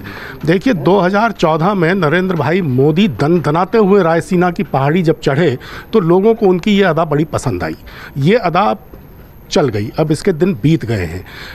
नरेंद्र भाई मोदी कभी भी अपना अटल बिहारी वाजपेयीकरण नहीं कर सकते। जैसे पूर्णिमा जी ने उम्मीद जाहिर की ना कि अगर थोड़ी डिवाइसिव पॉलिटिक्स छोड़ दें तो भारतीय जनता पार्टी के लिए अच्छा होगा, तो ये तो होगा नहीं। 2014 में मोदी जी ने कहा कांग्रेस मुक्त भारत, तो मैं भाजपा मुक्त भारत तो नहीं कहूँगा, लेकिन कोर्स करेक्शन ये होना चाहिए कि मोदी मुक्त भाजपा। अगर कोई एक लिबरल फेस आ जाए, थोड़ा उदारवादी चेहरा आ जाए, थोड़ा सबको साथ लेकर चलने वाला चेहरा आ जाए, तो शायद भारतीय जनता पार्टी अपने आगे के संकटों से बच पाएगी। बड़ी बात आप कह रहे हैं। अदिति ने सर हिलाया। अदिति, हम्बली मैं डिसएग्री करना चाहूँगी, क्योंकि आज भाजपा जहाँ है, जिस नंबर पे है, वो है नरेंद्र मोदी की वजह से। चाहे आप अग्री करें, चाहे आप डिसएग्री करें, चाहे आप बोले बीजेपी डिविजिव पॉलिटिक्स करती है, बट बीजेपी जब अपने नैरेटिव पे चलती है, काफ़ी स्टेट्स में वो पॉजिटिव निकला है। कर्नाटका जैसी स्टेट में नहीं उनका हुआ, वो उनको पहले से अंडरस्टैंडिंग होनी चाहिए थी। बट क्योंकि आप प्रियंका गांधी की बात करते हैं सुमित, हम क्योंकि बात करते हैं विमेन एम्पावरमेंट की, टुडे आज एक ज़रूरत है that there has to be credible women leadership in India, political leadership। अब उसमें प्रियंका गांधी वाड्रा ने काफी समय तक, मैं सर से अग्री करूंगी, कि एक बैक सीट ले रखा था बिकॉज ऑफ राहुल गांधी या सोनिया गांधी, कि वो एक्टिव पॉलिटिक्स में नहीं थी। वो पूरा समय था राहुल गांधी के पास अपने आप को प्रूफ करने का, वो नहीं प्रूफ कर पाए। आज की डेट में भी भारतीय जनता पार्टी का अटैक आता है राहुल गांधी पे, प्रियंका गांधी पे नहीं। तो वो एक लगूना है जहां पे प्रियंका गांधी अपने आप को एस्टैब्लिश कर सकती हैं। अगर आप देखें कि रूरल कर्नाटका में मैक्सिमम वोटर्स इस बार भी महिलाएं बाहर आई हैं। नरेंद्र मोदी का बेनिफिट क्या रहा है? लाभार्थी स्कीम जो है, महिलाओं का सपोर्ट है। नीतीश कुमार के पास क्या बेनिफिट था कि महिलाओं का सपोर्ट था। सिमिलरली ममता बनर्जी के पास और एक टाइम पे जय ललिता के पास। प्रियंका गांधी वाड्रा ने लड़की हूं, लड़ सकती हूं, वो सक्सेसफुल नहीं था, बट एटलीस्ट एक हवा बना दी थी कि मैं हूं जो औरतों की बात करती हूं। इस बार भी 5 गारंटीज जो इन लोगों ने, कांग्रेस ने अनाउंस करी थी, उसमें 3 गारंटीज थी फॉर वुमेन। 2,000 रुपए देंगे, फ्री बस ट्रैवल देंगे, वो कहीं ना कहीं कांग्रेस कैपिटलाइज कर सकती है अगर कहीं वो समझ ले कि प्रियंका गांधी वाड्रा को फोरफ्रंट में रखना उनके लिए 2024 से पहले बहुत इंपॉर्टेंट बात की पंकज जी ने भी और अदिति ने भी। शिवम, मैं आपको रिएक्शन आपको पहले ही बोलना चाह रहे हैं। आप अभी की ये पीछे बैठी बेंच बदमाशी कर रही है। इन बच्चों को लगता है सजा देनी पड़ेगी। पीछे बैठे तीनों व्यक्ति जो है ये आपस में बात करते रहते हैं। नहीं, मैं ये आपसे पूछना चाह रहा था, डिविसिव पॉलिटिक्स जैसे पूर्णिमा जी ने कहा, जैसे पंकज जी ने कहा कि मोदी मुक्त भाजपा, क्या एक चुनाव किसी को बना सकता है? क्या एक चुनाव किसी को बिगाड़ सकता है? इतना इंपॉर्टेंट होता है एक चुनाव? एकदम क्रिकेट में एक टर्म होती है प्री मेडिटेटेड बैट्समैन। कुछ लोग बहुत ही प्री मेडिटेटेड हैं, चाहे एजेंडा कुछ भी हो उसमें फिट अपना ही करना। पंकज जी क्या आप कर नहीं नहीं, वो तो बड़े हैं मेरे, मैं उनको कैसे कह सकता हूँ, वो आप तय कीजिएगा। लेकिन मैं आपको एक एग्जाम्पल देता हूँ। अभी उत्तर प्रदेश में चुनाव हुए हैं, निकाय चुनाव। उन निकाय चुनाव में आप आजम खां के बयान उठाकर देखिए किस तरीके से मुसलमानों को डरा रहे हैं कि गलती से भी अगर बीजेपी को आपने वोट दे दिया तो अल्लाह ऊपर जाकर देखेगा। आप एसटी हसन के चुनाव के अभियान के बयान उठाकर देखिए, आप योगी आदित्यनाथ जी के चुनाव के बयान उठाकर देख लीजिए, आप अंदाजा लगा लेंगे डिविसिव पॉलिटिक्स कौन कर रहा है। बजरंग दल को बैन करने का नाम लेकर आप क्या साबित करना चाहते थे? और जहां तक बात डिविसिव पॉलिटिक्स की है, मैं एक चीज़ बड़ी साफ इसमें कहना चाहता हूँ, भारतीय जनता पार्टी आज जहां पर भी है वो प्रधानमंत्री और गृह मंत्री की वजह से है। 2004 हमने देखा, 2009 हमने देखा किस तरीके से कैडर टूट गया था, वो हमने देखा। और इंडिया शाइनिंग के बाद भारतीय जनता पार्टी को जो हताशा हाथ लगी और उसके बीच में जो लकी उन्हें पैदा हुआ वो सब ने देखा। लेकिन प्रॉब्लम क्या है कि वो बर्दाश्त नहीं होता लोगों को। बिकॉज आपको याद होगा अटल जी की वो लाइनें फ्लोर ऑफ द हाउस खड़े होकर, भाई मेरे कांग्रेस वाले मित्र कहते हैं कि आप आदमी तो ठीक है लेकिन गलत पार्टी में आ गए। अब यहाँ कह रहे हैं पार्टी तो ठीक है लेकिन आदमी गलत हो गया। तो आपके हिसाब से तो चीजें नहीं चलेंगी। और अंत में मैं प्रियंका गांधी पर कहना चाहता हूँ, मतलब वो कहते हैं ना कि मुझको मालूम है जन्नत की हकीकत गालिब, लेकिन दिल बहलाने को ये ख्याल भी अच्छा है। महासचिव हैं प्रियंका गांधी पार्टी की, भाई अब सीधा प्रधानमंत्री तो बना नहीं सकते, एक परिवार से आती हैं तो। जादू उत्तर प्रदेश में क्यों नहीं चलता? यहां पर चुनाव हुआ है, यहां की वो प्रभारी थी, कितनी रैलियां करी जरा बता दीजिए। मतलब जीते हुए स्टेट में आप अपनी स्टेट लीडरशिप पर बैठकर के, मैं बिल्कुल इस बात को नहीं कहता हूं कि उनका जादू नहीं है या अच्छा बेहतर वक्ता नहीं निकले, लेकिन सबसे पहले तो उनको अपने घर की दहलीज पार करनी पड़ेगी। और मैं आपको इसमें ठीक करके नहीं, अपने घर में माता जी और भाई है ना। और मैं एक आपको स्टैटिस्टिक्स बताता हूँ बड़ा इंटरेस्टिंग, अगर आप कभी इटली जाते हो, और इसमें कोई गलत किसी के लिए गलत नहीं है, हिंदुस्तान में जो पुत्र मोह सदियों से चला आ रहा है ना, इटली में पुत्र मोह उसका 10 गुना ज्यादा है। ये बाय डिफॉल्ट जीन्स में, मैं ये नहीं कह रहा हूं कि ये गलत है या सही, वो दुनिया तय करे, लेकिन सोनिया जी उससे आगे निकल पाएंगे?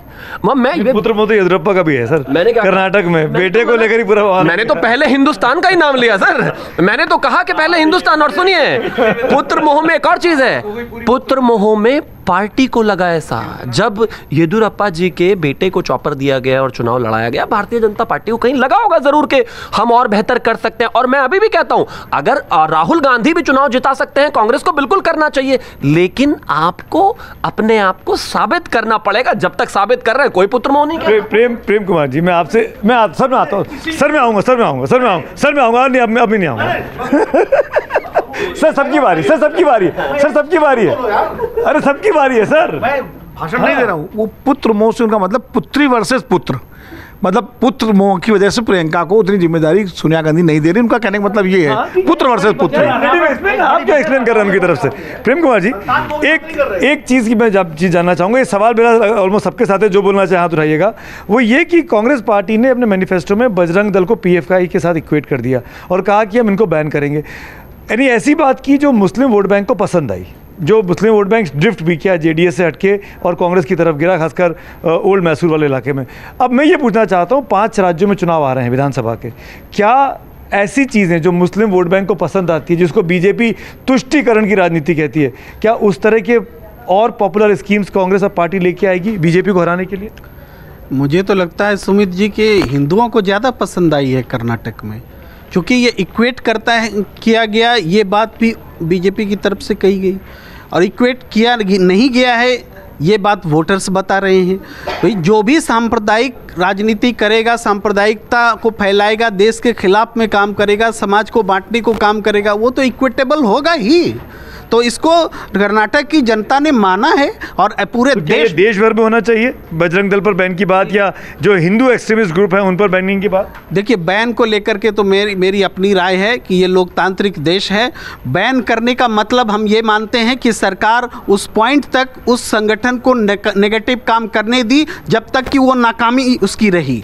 तो ये सरकार की नाकामी है कि वो बैन करने के लिए आगे बढ़ती है। आपको बैन करने तक सिचुएशन क्यों गया? आपकी लोकतांत्रिक संस्थाएं जो है वो काम क्यों नहीं करती हैं कि ये लोग मनमाना करते हैं और उनको बैन करने तक की नौबत आ जाती है? इसलिए बैन करना तो कतई विकल्प नहीं है, इसके साथ तो मैं हूं ही नहीं। जी 90 में बैन हुआ, संघ के साथ बजरंग दल बैन हुआ तो ऑन देम हो गया, 4 जजेस के जजमेंट में आया था। लेकिन बीजेपी ने श्री राम सेना को बैन किया था, मैंने कब मना किया? मैं आप बोल सकते हैं नहीं, लेकिन मैं आपको कह रहा हूं, और अगर बैन पहली बात तो कर ही नहीं सकती, राज्य सरकार की वो अथॉरिटी नहीं है, लेकिन फिर भी आप इक्वेट, मैं देखिए वो ये नहीं कह रहे कि अथॉरिटी है कि नहीं, वो ये कह रहे हैं कि बैन की जो बेसिक प्रिंसिपल है वो उसके आगे नौबत ही क्यों आई? नौबत, वही मैं कह रहा हूं कि नौबत नहीं आई। ऐसी कोशिशें पहले पूर्व में हो चुकी है, कोर्ट में आप उसको स्टैब्लिश नहीं कर पाए। ऐसा हम एकदम ब्रूहा लैंड में रहते नहीं है कि आप आकर कहें कि बैन कर दो तो बैन। नहीं, जो बजरंग दल पे बैन की बात आप कर रहे हैं, उन्होंने कहाँ इक्वेट किया है PF5 के साथ? उन्होंने ये कहा कि जो समाज में वैमनस्य फैलाएगा, तो PF5 तो ऑलरेडी बैंड है। बजरंग दल अगर शांति से सिर्फ अपना जो काम है उसका सामाजिक धार्मिक वो करे तो वो क्यों बैन करने की जरूरत पड़ेगी? आज तक तो ये बात आई नहीं है। जब जरूरत इसलिए थी कि बेंगलोर में, कर्नाटक में हमने कई बार देखा कि बजरंग दल एक बहुत बड़ा न्यूसेंस फैक्टर बन के उभर रहा था। क्या फायदा हुआ कांग्रेस को? बिल्कुल हुआ। तो क्या ये और राज्यों में होना चाहिए? नहीं, अगर बजरंग दल की वो भूमिका रहती है बाकी राज्यों में, जहां की बजरंग दल से मुसलमान तो छोड़िए हिंदू भी परेशान हो जाए, तो अगर कांग्रेस फिर उसके खिलाफ आवाज उठाएगी तो जरूर फायदा होगा। क्योंकि विनोद जी, आपकी बारी। क्या ये जो फॉर्मूला निकल के आया बजरंग दल वाला, क्या कांग्रेस पार्टी को बाकी राज्यों में जो चुनाव होने वाले हैं उस तरफ आगे बढ़ना चाहिए? पहले तो मैं ये भूमिका बता दूं, ये रखा क्यों गया ना जी। जब ये घोषणा पत्र जारी हुआ तो मुझे भी लगा कि यार ये क्या इन्होंने छेड़ दिया, बर्रे के छत्ते में हाथ डाल दिया कांग्रेस पार्टी ने बजरंग दल का नाम लेकर के। ये बिना नाम लिए भी लिख सकते थे, जो संस्था गड़बड़ करेगी, समाज में नफरत फैलाएगी, उसको करेंगे। तो मैंने कांग्रेस के एक नेता से पूछा जो कर्नाटक के मामलों से जुड़े हुए थे, हमने कहा ये आप लोगों ने क्या कर दिया? तो बोले हमें आप बेवकूफ़ समझते हैं क्या, कि हमको पता नहीं है क्या? बोले हमने इसको कॉन्शियसली किया है। तो मैंने कहा ऐसा क्यों किया? कि सिर्फ बीजेपी को मुद्दा मिल गया? बोले ऐसा है, जो पूर्णिमा जी कह रही थी, बोले 2 इसके फैक्टर हैं। एक तो बंगलौर और जो शहरों का जो शांति पसंद, अमन पसंद हिंदू है वो बजरंग दल को लेकर के परेशान है। दूसरा जो माइनॉरिटी सेक्शंस हैं, मुस्लिम्स हैं, जो ओल्ड मैसूर में और जो JDS के साथ जो है, तो अगर हम हेड ऑन नहीं लेंगे इन फोर्सेस को तो वो बंटवारा हो जाएगा। और अब देखिएगा इसका लाभ हमको मिलेगा कि इस तरह की सारी, चाहे वो हिंदू हो चाहे मुसलमान हो, जो भी बजरंग दल की एक्टिविटीज़ से खुश नहीं है, जो परेशान है, वो कांग्रेस के साथ आएंगे और नतीजे ये बता रहे हैं। तो क्या ये आगे होना चाहिए 5 राज्यों में, मध्य प्रदेश में, छत्तीसगढ़ में, राजस्थान में? ये देखिए, ये राज्य सरकार की जिम्मेदारी। अच्छा, एक प्रश्न बात नहीं समझ में आती है, हम लोग बार बार कहते हैं राज्य सरकार का अधिकार नहीं है, तो गोवा में मनोहर पर्रिकर ने श्री राम सेना को कैसे बैन कर दिया था? अगर राज्य सरकार अपने राज्य में प्रतिबंध लगा सकती है कानून व्यवस्था के आधार पर, ये उसका अधिकार है। बार बार ये कहना राज्य सरकार का अधिकार नहीं है। राष्ट्रीय स्तर पर बैन मैनिफेस्टो में होना चाहिए 5 राज्यों में जो आने वाला है। नहीं, अब ये कांग्रेस अपना विश्लेषण करेगी। एक बात है महत्वपूर्ण, पूरी तरह से इसलिए इत्तेफाक नहीं जताया जा सकता कि कांग्रेस बैकफुट पर नहीं आती। फिर 80 हनुमान मंदिर बनवाएंगे, ट्रस्ट बनवाएंगे और जय बजरंगबली, तोड़ भ्रष्टाचार की नली, ये सब कहने की जरूरत नहीं पड़ती। नहीं, इसलिए पड़ती कि आप बजरंग दल और बजरंगबली को एक कर रहे हैं ना, तो बजरंगबली अलग है, बजरंग दल बनाने में प्रधानमंत्री मोदी कामयाब रहे, बजरंग दल को कामयाब नहीं रहे। कामयाब होते तो चुनाव जीत जाते।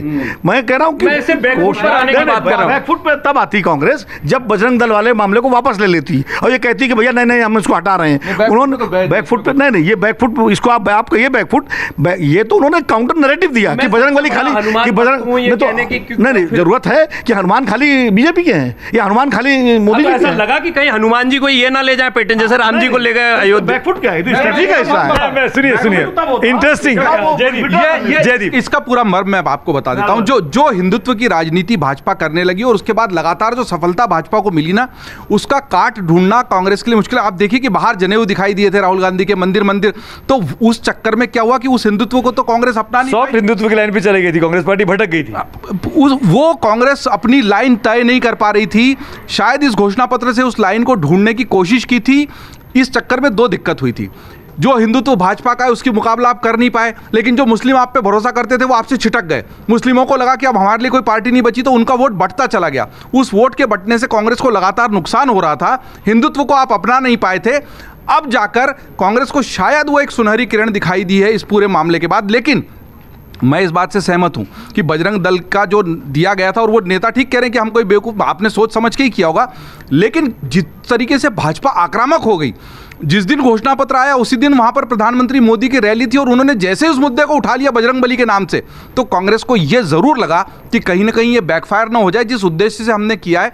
क्योंकि भाजपा का ये जो पूरा प्रचार तंत्र है, हो सकता है कि चुनाव की दिशा बदल दे, और उस डर से उन्होंने जिसको आप बैकफुट कह रहे हैं जयदीप, ये कांग्रेस की नहीं कांग्रेस की स्ट्रेटेजी हो सकती है कि हम अपने वोट कंफ्यूज कर दें लोगों को कि भाई हमने, इसका मतलब ये नहीं कि बजरंग दल की बजरंगबली की बात। स्ट्रेटेजी तो ये थी ही कि जो सॉफ्ट हिंदुत्व उन्होंने अपनाया था उससे वो वहां जाएं जहां पर ये बात ठीक है कि वहां पर कुछ हिंदुओं में भी लोग ऐसे हैं ना कि जो इस तरह के तंत्र को, गुंडागर्दी को नहीं पसंद करते हैं, तो क्या उनको हम अपना लें और साथ ही साथ हमारे मुस्लिम वोटर को बताइए, क्या बीजेपी के, कांग्रेस के घोषणा पत्र में मध्य प्रदेश में से आप आते हैं, ये होना चाहिए बजरंग दल पर बैन की बात? ये तो कांग्रेस को ही तय करना है। आपकी राय मध्य प्रदेश में क्या न्यूसेंस है बजरंग दल? मेरी राय में पहले तो कांग्रेस को तय कर लेना चाहिए कि वो सॉफ्ट हिंदुत्व के साथ जाना चाहते हैं या मुस्लिम तुष्टीकरण को जारी रखना क्या चाहिए आपके हिसाब? कर्नाटक में भी है, जो देखिए राजनीति, बोलो भाई, बड़ी दिनों तुम्हारे संपादक फंस रहे हैं, निकाल रहा, बचा रहे हो। नहीं देखिए फंसने, देखिए फंसी हुई तो कांग्रेस इस भंवर में थी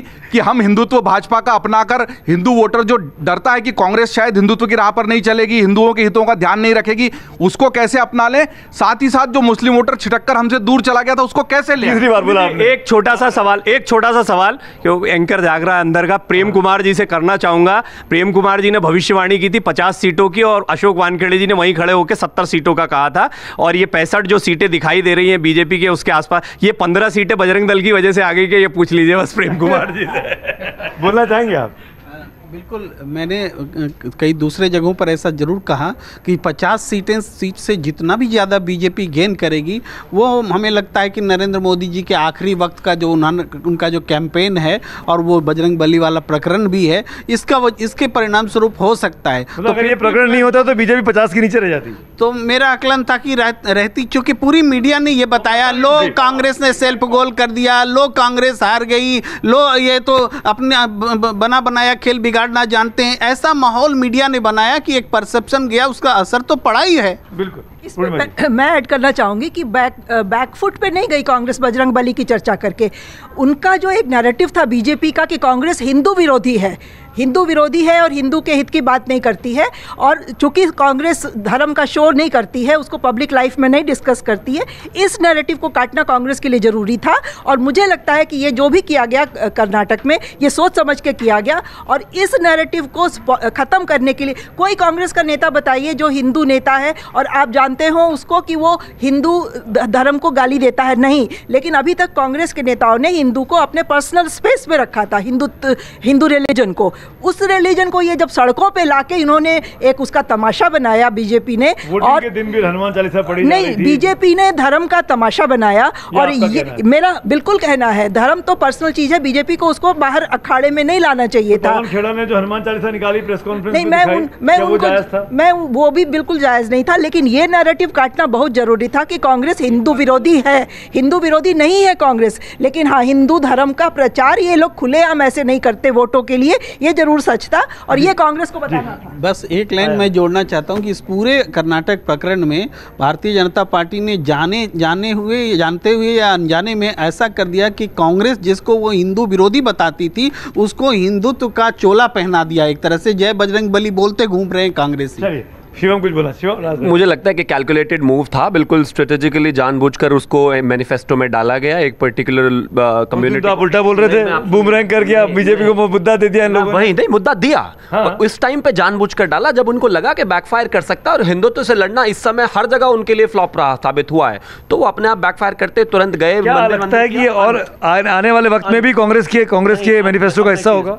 नॉर्थ इंडिया में आ रहे हैं, करने दीजिए ना, यहाँ डालकर दिखाएं। आपको क्या लगता है ये बजरंग बली का मुद्दा या बजरंग बली की बात या ये तमाम चीजें? बजरंग बली नहीं है, बजरंग दल है। शिवम, आप फिर वही नैरेटिव को चेंज करने की कोशिश कर रहे हैं। बजरंग दल पर बंदिश की बात है, बजरंग बली के मंदिर पे नहीं है। वो तो आप कह रहे हैं, मैं तो बजरंग बली नहीं, मैनिफेस्टो में लिखा, मैं क्यों कह रहा हूँ जो लिखा है। अरे बजरंग बली के नाम पर कोई भी अच्छी चीज अगर है, अगर सांस्कृतिक कार्य करती है तो उसको बैन करने का मतलब। तो बजरंग पूनिया की भी सुन लीजिए। नहीं, बिल्कुल बजरंग भी नाम है। अब एक चीज बताइए, अब आप या तो ये कह दीजिए कि हम सुप्रीम कोर्ट से भी बड़े हो जाएं। बजरंग पूनिया की तो इस देश के सुप्रीम कोर्ट सुन रहा है, राज्य की पुलिस सुन रही है। अगर आप चाहते हैं कि उनको एक आम नागरिक से ऊपर उठाकर सीधा प्रधानमंत्री सुने, मसला अलग है। लेकिन मैं फिर से यही कहना चाहता हूं कि ये मसला बजरंग बली का ही था और कर्नाटका में 100% बेहतर है। अतिथि में आता हूं मैं। अरे सुनिए, इनको आपके पास आ रहा हूं। देखिए, ये सब जो है कांग्रेस की जीतो बड़े प्रसन्न है, अच्छी बात है, होना भी चाहिए, लोकतंत्र है। लेकिन जिस तरह से बात की जा रही है, दुखी हैं? नहीं, मैं दुखी नहीं हूँ। आप नहीं, आप ही नहीं ऐसा, ये सब प्रसन्न है, इसका मतलब आप दुखी राज भी सब में, मतलब मैं भी हूँ। ले सब बैठे हैं यहाँ पे। नहीं, हम ना हंसी में है ना दुखी में, हम तो आपस में दोस्त लोग हैं। तो देखिए, हम तो आकलन कर रहे हैं, हम तो देखिए हम तो विश्लेषण कर रहे हैं। बात यह है कि कांग्रेस को तय करना पड़ेगा कि वो तुष्टिकरण की राजनीति करेगी या बजरंग दल जैसे पीएफआई से तुलना करके, क्योंकि अगर आप बजरंग दल की तुलना पीएफआई से करते हैं तो आप बहुत बड़ा पाप करते हैं, क्योंकि आप जो आतंकवाद के पाप साबित कहा, वो जनता ने तो आपके बात को मान लिया। कर्नाटक में अलग बात है, ये ऐसा नहीं कि बजरंग बली यहाँ कोई कांग्रेस के बजरंग बली है ही नहीं, बजरंग दल है। चलिए बजरंग बली मान लीजिए, बजरंग दल मान लीजिए, लेकिन ये नहीं है कि यहाँ पर कांग्रेस बजरंग बली का तो विरोध नहीं कर पाई। उन्होंने कुछ हनुमान चालीसा पढ़ी, लेकिन बाकी राज्यों में, अब बाकी राज्य जब चुनाव होंगे वहाँ अगर कांग्रेस ऐसी बात करेगी तो उल्टा ही पड़ेगा। अच्छा, ये आप भी कह रहे हैं, शिवम भी कह रहे हैं, आपकी राय? नहीं, बजरंग बली से किसी को क्या ऐतराज़ था? बजरंग बली से तो किसी को ऐतराज़ नहीं था, लेकिन बजरंग बली हैं, बजरंग दली हुड़दंग बली हैं। बजरंग बली हुड़दंग बली थोड़े हैं। अगर नरेंद्र भाई मोदी ने और भारतीय जनता पार्टी ने ये इशू बनाया होता कि बजरंग दल की तुलना क्या पीएफआई से की जा सकती है, तो हो सकता है कि लोग कुछ विचार में पड़ते कि क्या इसको इक्वेट करना चाहिए बजरंग दल को, क्या ये भी उतना ही बड़ा आतंकवादी संगठन है जितना बड़ा पीएफआई है। लेकिन जब उन्होंने हताशा में बजरंग बली की जय के नारे लगाने शुरू किए तो आपने बजरंग दलियों को बजरंग बली बताना शुरू कर दिया। ये बूमरैंग कर गया और ये बहुत बड़ी गलती भारतीय जनता पार्टी से और ख़ासकर नरेंद्र भाई मोदी से हुई कि उन्होंने इसको एक केंद्रीय मुद्दा कर्नाटक के चुनाव का बनाना चाहा। जी, मैं एक अतिथि का रिएक्शन तो जयदीप में आऊँगा, आप सबके नाम तैयार रखिए। क्या उल्टा पड़ गया बजरंग बली बजरंग दल वाला जो पूरा कंफ्यूजन क्रिएट हुआ बीजेपी लीडरशिप के द्वारा? सुमित, जैसे सब लोग बोल रहे थे सॉफ्ट हिंदुत्व अप्रोच, एक बात तो है जो एंड में जिस तरीके से बीजेपी ने ये बैन ऑन बजरंग दल को ट्विस्ट करा, बजरंग बली के साथ कनेक्ट कर दिया, कांग्रेस कहीं ना कहीं फोर्स्ड थी कि उनको आकर वो सॉफ्ट हिंदुत्व अप्रोच नहीं, complete Hindutva approach towards the end last leg of elections उनको लेना पड़ा। दूसरी बात जो अभी किसी ने मेंशन नहीं करी कि कर्नाटका शायद आज की डेट में एक लौता स्टेट है जहां पे regional political players completely wipe out हो चुके हैं। जेडीएस का एग्जिस्टेंस अब समझ आता है कि भाजपा के लिए बहुत इंपॉर्टेंट था, क्योंकि जितनी भी सीट्स कटी हैं, अगर आप ओल्ड मैसूरू में देखें, मैक्सिमम बेनिफिट जो जेडीएस का गढ़ हुआ करता था गया कांग्रेस के पास। इसलिए हर स्टेट में रीजनल प्लेयर का एग्जिस्टेंस आप नॉर्थ ईस्ट, बीजेपी को अगर कांग्रेस से चुनाव जीतना है तो किसी थर्ड फोर्स का होना उस इलाके में जरूरी है। हर स्टेट में यही प्रूव हुआ है, चाहे नॉर्थ ईस्टर्न स्टेट्स में देख लीजिए जहां पे रीजनल पॉलिटिकल पार्टीज को अलाइव रखती है, चाहे कर्नाटका में देख लीजिए, बीजेपी को एक मिड प्लेयर की जरूरत पड़ती है और जेडीएस का डिमिनिश होना इन स्टेट लाइक कर्नाटका, वो बीजेपी को उसका इफेक्ट ज्यादा पड़ा है। ऑफ कोर्स कांग्रेस एक इंपॉर्टेंट चीज है जयदीप, आप पढ़ते उसके पहले, लेकिन मैं आपसे पूछ रहा हूँ उसके बाद आप नाम पढ़िएगा, क्योंकि आप बहुत सारे नाम पढ़ने वाले मैं जानता हूँ, क्योंकि बहुत सारे लोग देख रहे हैं। मेरा सवाल आपसे, मेरा दर्शकों का ऑब्वियसली दर्शकों की तो उन्हीं की वजह से हम सब यहाँ पे उन्हीं के लिए हम कर रहे हैं। मेरा सवाल आपसे ये है कि क्या मुसलमानों को लेकर, मुस्लिम्स को लेकर भारतीय जनता पार्टी के अपने अप्रोच में चेंज लाने की ज़रूरत है या जैसी कर रही है वैसा ही करते रहें? ये आपका महत्वपूर्ण सवाल है। देखिए, हम ये ऐसे वक्त में बात कर रहे हैं जब उन्होंने स्वार में एक ये महत्वपूर्ण प्रयोग भी किया है कि एक मुस्लिम उम्मीदवार जो स्थानीय था उसको टिकट दिया अपना दल के माध्यम से और वो जीत गया है उस उपचुनाव में। तो ये एक राह दिखाता है कि मुस्लिमों से पूरी तरह से दूर रहने की रणनीति भाजपा को छोड़नी होगी। जैसे कांग्रेस ने यह तय किया कि हम मुस्लिम तुष्टीकरण या जो भी कर, मुस्लिम वोट बैंक हमारे पास था लेकिन हिंदुओं से हम नफरत नहीं करते, और यही बताने के लिए उन्होंने सॉफ्ट हिंदुत्व अपनाया। क्योंकि वो अगर मुसलमान वोट बैंक उनके पास है, उसका यह मतलब भी नहीं है ना कि वो हिंदुओं का वोट नहीं चाहते। ऐसे ही हिंदुओं का वोट बहुतायत में अगर भाजपा को मिलता, कुछ नेता बोलते हैं कि हमको तो 80% की बात करनी है, 80% ही चाहिए हमको, उन्हीं 80 हमारा केशव मौर्य का तो बड़ा फेमस नारा। देखिए इसमें एक बड़ी दिक्कत यह है ना कि जब आप सबका साथ सबका विकास की भी बात करते हैं और फिर केवल 80-20 की बात करते हैं तो दोनों विरोधाभास जनता के सामने आ जाते हैं। और अगर मुस्लिमों के मन में इस तरह की बात से असुरक्षा आती है तो ये 15-20 करोड़ की जो आबादी है ना, आप इसको इस तरह से इग्नोर नहीं कर सकते। और मुझे लगता है जिस तरह ऐसा तो है नहीं कि केवल सभी सीटों पर एक साथ सारे मुस्लिम बैठे हुए और सभी सीटों पर हिंदू बैठे हुए और आप उन सीटों, ये सब घुले मिले हुए हैं ना, दूध पानी की तरह, दूध में शक्कर की तरह घुली हुई है इस देश की सामाजिक ताना माना। जातियां भी उसी तरह घुली मिली हैं। ऐसा नहीं है ना कि एक ही जाति का वोट या एक ही समाज का वोट आपको जिताया हरा देगा। आप उनको उपेक्षा करके, खास तौर पर उनको असुरक्षित रखकर समग्र राष्ट्र के स्तर पर अपनी राजनीति नहीं चला सकते। और अदिति जी जो कह रही थी मैं उससे सहमत हूं कि क्षेत्रीय राजनीति को अब भाजपा का अपना विचार मंथन का सबसे बड़ा मुद्दा बनाना पड़ेगा। पिछले एक दशक से लगातार हम ये बात कर रहे हैं, खासतौर पर 14 में मोदी जी की जीत के बाद से, कि कांग्रेस के लिए गहरे आत्ममंथन का दौर है। कांग्रेस यूपीए 1 यूपीए 2 के बाद क्यों सक्सेस नहीं मिली, राहुल गांधी। मैं कहता हूं कि अब यहां से आगे भाजपा के लिए गहरे आत्ममंथन का दौर है। केवल हम टिकट देंगे और व्यक्ति जीत जाएगा, कमल के फूल पर किसी को भी खड़ा कर दो, उसके चेहरे से नहीं, कमल के फूल से व्यक्ति जीत जाएगा। ये चीज़ इसलिए भी दिक्कत दे रही है कि आप दूसरे दल के व्यक्ति को अपने घर में ले आते हैं, उसको बड़ा बना देते हैं और घर के कार्यकर्ता की उपेक्षा करते हैं। ये कहीं ना कहीं अंदर से विस्फोट होता है, होना शुरू हो चुका है। अब बताइए आपके दर्शक कौन कौन जुड़े हुए और बहुत सारे अपने दर्शक हैं, मेरे नहीं हैं। देखिए मंजूरुल जी हैं, विक्रम विक्की हैं, मिलन रेनपारा हैं, स्वाति मोहिले जी ने बहुत सारे और बहुत अच्छे अच्छे कमेंट किए। और कुछ अदिति जी जो हैं इनके कमेंट्स को अप्रिशिएट भी किया। और लगा मैं सब कमेंट्स नहीं पढ़ पाऊंगा, बहुत सारे कमेंट हैं। एम ए चौहान हैं, जयराम राजगर हैं, आयुष्मिता जोशी जी हैं। अब नेचर लवर जी अपना असली नाम बता दे तो हम पढ़ लेंगे। सैबल बनर्जी हैं, वीर बहादुर हैं, अभिलाष राय हैं, सलीम काका हैं, विवेक चोपड़ा हैं, विकास सेन हैं, शोएब शाइक हैं।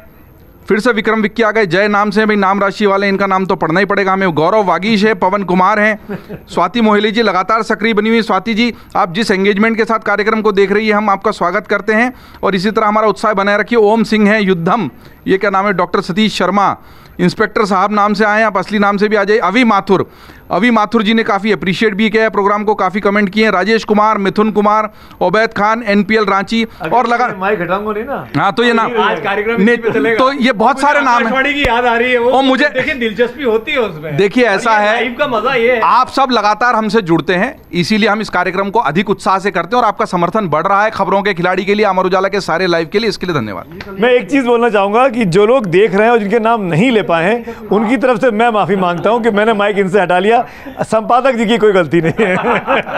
नवीन, अब जो इम्पोर्टेंट चीज़ है, इस चीज़ को मैं डिबेट में सबके लिए खोल रहा हूँ अब, कि क्या सबका साथ सबका विकास का जो नारा है बीजेपी को, वो वाकई में सबका साथ, सबका मतलब मैं सबकी बात कर रहा हूँ, उसके लिए लागू करके भी दिखाना पड़ेगा। जैसे यूपी के स्थानीय निकाय चुनावों में बहुत अल्पसंख्यकों को टिकट दिए गए। देखिए इसमें कोई दो राय नहीं है कि कर्नाटक जीते, कांग्रेस के लिए उत्साह बढ़ाने वाला है। हिमाचल के बाद कर्नाटक की जीत बूस्टअप करेगी, लेकिन प्रधानमंत्री मोदी को, उनकी योजनाओं को, उनकी स्ट्रैटेजी, उनकी रणनीति, उनका एक जो बड़ा चेहरा रहा है, उन सारी चीज़ों को मैच करना भी इतना आसान नहीं है कि एकदम से। अभी आपको याद होगा खबरों के खिलाड़ी में एक बात आई थी, जीत कर हारने वाले को कांग्रेस कहते हैं। अशोक वानखेड़े ने ये लाइन दी थी। अब जीत कर हारने वाले क्यों? क्योंकि अति उत्साह में गड़बड़ियां ना कर दे। कांग्रेस यहां से आगे कैसे जाती है बहुत महत्वपूर्ण है। प्रधानमंत्री मोदी तो लेकर आए, उन्होंने साबित किया है कहां से कहां ले, और जो योजनाएं हैं उन पर काम किया जा रहा है। ऐसा नहीं कि उज्ज्वला या बाकी चीज़ों की बातें यहां पर नहीं हुई, स्टार्टअप इंडिया की बात नहीं हुई,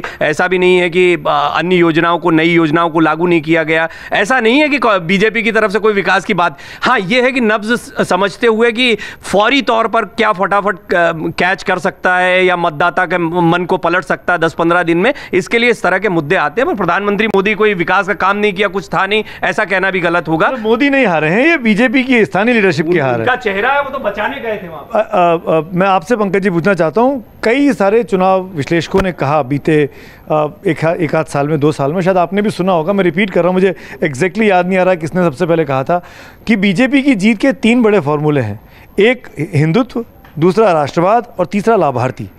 कर्नाटक में उन्होंने हिंदुत्व के नाम पर बजरंगबली वाला मामला छेड़ा, राष्ट्रवाद के नाम पर संप्रभुता वाला मामला छेड़ा, सोनिया गांधी की जो बयान को निकाला गया, और लाभार्थी तो हर जगह हैं उनके। फिर ये तीनों चीज़ें क्या नहीं चली, या जनता को इसके अलावा कुछ और चाहिए? अतिरेक किसी भी चीज़ का चलता नहीं, जैसा मैंने शुरू में कहा। जो हिंदुत्व है, इतना आक्रामक हिंदुत्व तो हिंदू भी पसंद नहीं करते। राष्ट्रवाद, मैं भी राष्ट्रवादी हूँ, आप भी राष्ट्रवादी हैं, सब राष्ट्रवादी हैं, लेकिन राष्ट्रवाद का इस तरह का नुकीला चेहरा, इस तरह की नुकीली शक्ल कोई पसंद नहीं करता। लाभार्थी, हर सरकार इस देश में गरीबों के लिए, ज़रूरतमंदों के लिए, वंचितों के लिए काम करती रही है, कोई नई बात नहीं है। आप कोई नया काम नहीं कर रहे हैं, आप कोई एहसान नहीं कर रहे हैं, लेकिन आप उसका प्रचार ऐसे कर रहे हैं जैसे कि आप बहुत बड़ा लोगों पर एहसान कर रहे हैं। शुरू से नरेंद्र भाई मोदी कहते थे कि आप उम्मीदवार को मत देखिए, आप कमल के चिन्ह पर बटन दबाइए, आपका वोट सीधा मुझे आ रहा है। तो इस बार सीधा वोट मोदी जी को नहीं गया, लोगों ने मोदी जी को नकारा है, लोगों ने भारतीय जनता पार्टी को नहीं नकारा है, लोगों ने भारतीय जनता पार्टी के स्थानीय उम्मीदवारों को कर्नाटक में नहीं नकारा है, ये नकारा है मोदी जी को। इसीलिए मैं कहता हूं कि भारतीय जनता पार्टी को बहुत गंभीरता से सोचना होगा, मोदी मुक्त भाजपा। Your reaction? वो है ना कि गिरते हैं शहसवारी मैदान जंग में, वो तिल्फ क्या गिरे जो घुटनों के बल चले। अब आप मुझे एक चीज़ बताइए, अब इतनी बार तो नरेंद्र मोदी जी का नाम मैंने भी नहीं लिया जितनी बार पंकज जी ने लिया है। इतना कीन इंटरेस्ट है, यही जीत का मुझे लगता है कारण है उनका। और जहाँ तक बात जैसे ज़िंदगी ट्रायल एंड एरर का, हाँ, आपके बीच दोनों अलग अलग विचारधाराएं मैं समझता हूँ और दोनों की मैं अप्रिशिएट भी करता हूँ, लेकिन एक चीज़ जो बार बार पंकज जी की बात को मैं समझ पा रहा हूँ, करेक्ट भी पंकज जी, फैम रहा हूँ कि अति हो गई है। अब लोगों को कुछ नया चाहिए, लोगों को बार बार रिपीटेटिव लगने लगा है, उसमें अब कुछ नई चीज़ मिल नहीं रही है। एम आई राइट? अतिरेक। अब मैं आपको एक चीज़, मैं वही पे उसी पे आ रहा था, जैसे ज़िंदगी ट्रायल एंड एरर का हिस्सा होता है, ऐसे ही चुनाव राजनीति भी यही होती है। आप 10 तरह के प्रयोग करते हैं, 9 शायद सक्सेसफुल हो जाए, 1 में आप फ्लॉप हो जाए, 2 में हो जाए, 3 में हो जाए, आप उसको हर बार बेहतर करते हो, बेहतर तरीके से आते हो, जीतते हो। इस सरकार में तो अभी तक यही हुआ है। जहाँ तक बात अति की हो गई, और ये सोशल वेलफेयर के काम सारी दुनिया, सारी सरकारें करती आती थी, सारी सरकारें अगर सोशल वेलफेयर का काम करती आती तो आज भी इस देश में 22-23 करोड़ लोगों को मकान देने की जरूरत नहीं पड़ती ना। आज भी अगर इस देश में, और खासतौर पर उत्तर प्रदेश में, और खासतौर पर नोएडा में जहां आपका स्टूडियो बना है, 4 घंटे लाइट आती थी अब से 7 साल 8 साल पहले, ये हम ही ने देखा है। सोशल वेलफेयर पहले किसने दिया, आज किसने दिया? इंफ्रास्ट्रक्चर पर अगर आज 35-36 किलोमीटर पर डे रोड भारतीय जनता पार्टी की सरकार बना रही है तो आपने नहीं बनाया ना। जो इंफ्रास्ट्रक्चर आपको अब से 50 साल पहले खड़ा करना था वो अब तक जाकर बनाया जा रहा है, यानी कि आपने नहीं किया। तो हाँ, लेकिन उनका एक एजेंडा ये हो सकता है कि मोदी डिविसिव हैं, अति हो गई। मेरा ऐसा मानना है कि आप चुनाव में जाते हैं, जीतते हैं या हारते हैं या सीखते हैं, वही भारतीय जनता पार्टी कर रही है। और एक चुनाव जिस तरीके से अभी हारे, मुझे लगता है बैठकर विश्लेषण करेंगे, आगे और तैयारी से आएंगे। जहां तक भारतीय जनता पार्टी की और कांग्रेस की बात है, उनको 50 से 282 पे आना है, उनको 303 से भी 282 आ गए तो कोई फर्क नहीं। उनको बहुत मेहनत करने की आवश्यकता है। यहाँ अभी बहुत बेहतर सिचुएशन है।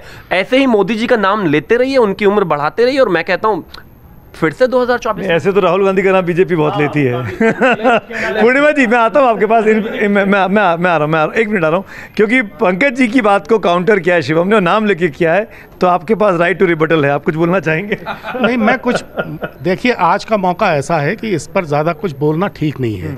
भारतीय जनता पार्टी हारी है, मुझे भारतीय जनता पार्टी की इस हार पर चिंता है, मुझे कांग्रेस की जीत पर खुशी है, लेकिन जिस तरह हारी है उस पर इसलिए चिंता है कि अब भी सोचिए, मैं आज से नहीं, मैं कई वर्षों से कह रहा हूं, मैंने कई जगह ये बात कही कि अगर नरेंद्र भाई मोदी ने अपना अटल बिहारी वाजपेयीकरण कर लिया होता तो 10 नहीं हो सकता है, वो जब तक होते तब तक राज करते।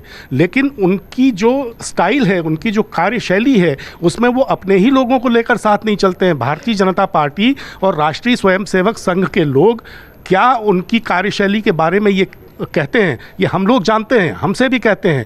अगर वो आज भी अपनी कार्यशैली को बदल लें, जो कि वो बदलेंगे नहीं, इसलिए मैं बार बार कह रहा हूं कि भारतीय जनता पार्टी को उनसे मुक्ति के बारे में सोचना होगा।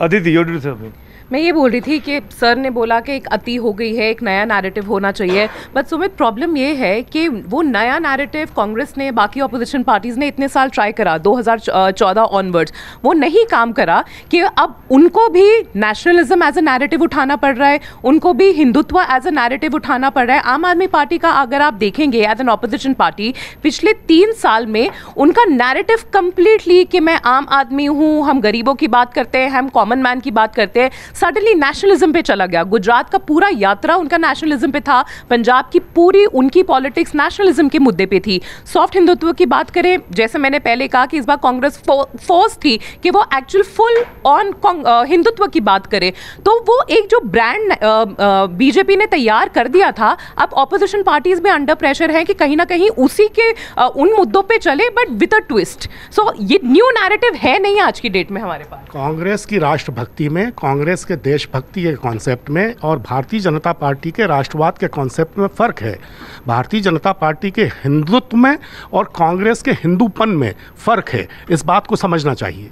आप कुछ बोलना चाह रहे थे? हाँ, नहीं, जो आपने ये बात अभी छेड़ी कि ये 80 बनाम 20 की लड़ाई जो बीजेपी बनाती है, तो कभी बीजेपी ने ये सोचा है कि जो 80 है उसमें क्या 100% उनके इस कार्यशैली को सपोर्ट करते हैं क्या? और यही इसी जगह वो फेल हुए हैं, तभी कर्नाटका में आज ये रिजल्ट आए हैं। जो 80% वो हिंदू जिसको टेकन फॉर ग्रांटेड लेते हैं, वो ये नहीं चाहते हैं कि वो रात दिन मुसलमानों पे कमेंट करें, उनको सेकंड क्लास सिटीजन की तरह उनके ऊपर कमेंट किया जाए, ट्रीट किया जाए, या कोई भी भेदभाव की नीति अपनाई जाए। ये हिंदुओं को भी नहीं पसंद आता है, और इसमें बीजेपी को अपना कोर्स करेक्शन डेफिनेटली करना पड़ेगा।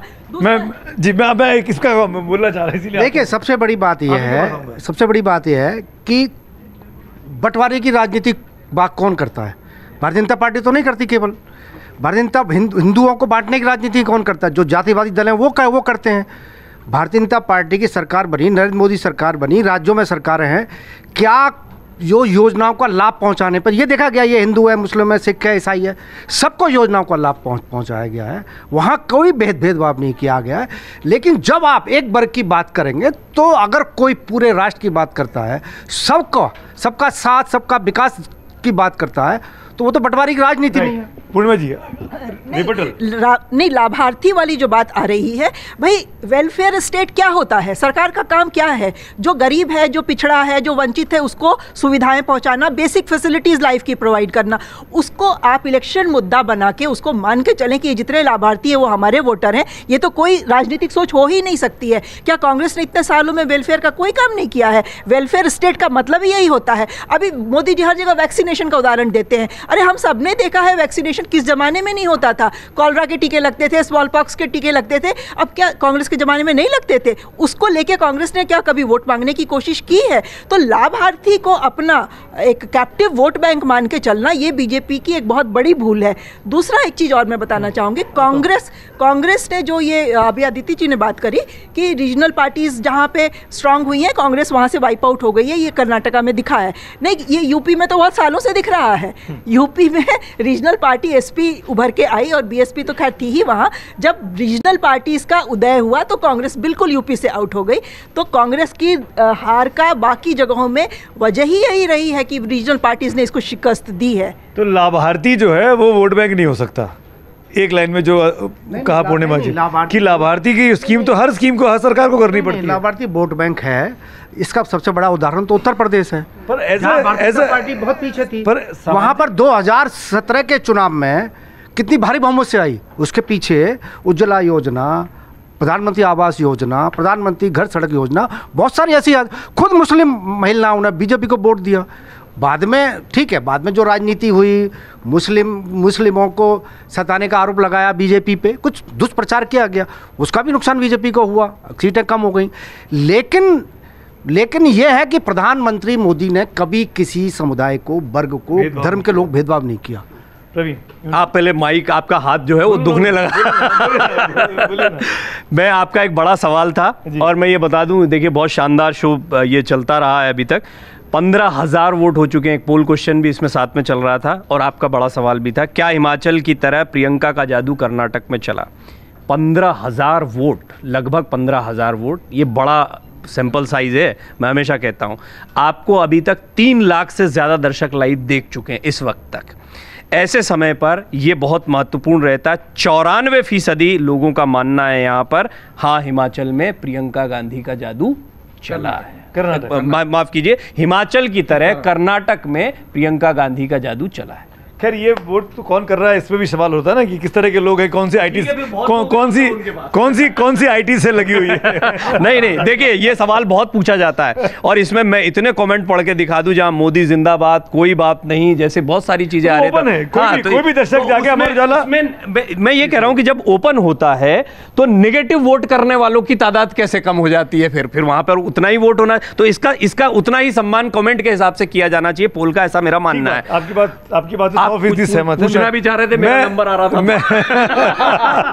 नहीं, मैं जो बात हम लाभार्थी वाली कर रहे थे कि बीजेपी की जीत के 3 बड़े पिलर, लाभार्थी, राष्ट्रवाद और हिंदुत्व, क्या लाभार्थी को अपना वोट बैंक मान के चलना और कैप्टिव वोट बैंक, जो उन्होंने शब्द यूज किया पूर्णिमा जी ने, जी क्या ये इंपॉर्टेंट है? क्योंकि ये मैं तो कमेंट चूंकि पढ़ता हूं सुमित जी लगातार, उसमें एक जो हमारे विकास करके यूजर हैं वो देख रहे हैं, उन्होंने बहुत ठीक बात की, उज्ज्वला योजना बहुत अच्छी है लेकिन केवल 20% लोग ही उज्ज्वला के सिलेंडर को रिफिल कराते हैं। दूसरा, जो उज्ज्वला के अलावा लोगों के पास सिलेंडर पहुंचता था वो 450 रुपये से 1120 रुपये का क्यों हो गया, इस पर भी विचार करना चाहिए। तो लाभार्थी के अलावा भी एक बहुत बड़ा वर्ग है जो महंगाई या दूसरे अन्य मुद्दों से परेशान होता है, वो भी ऐसा वर्ग होता है जो उसका असंतोष किसी न किसी रूप में बाहर आता है। तीसरी बात, आपने चूंकि लाभार्थी का सवाल पूछा है, कई बार क्या होता है, लाभार्थियों से बड़ा मुद्दा जो जातीय समीकरण हम अभी बात कर रहे थे वो, और स्थानीय जो सत्ता थी। मैं एक बात शुरू में आपके एक एपिसोड में और हम जो चुनाव पूर्व का विश्लेषण कर रहे थे उसमें कहा था, सबसे अफसोस की बात यह है, चाहे जो रणनीति अपनाई हो, जो माइंड गेम खेला हो भाजपा ने,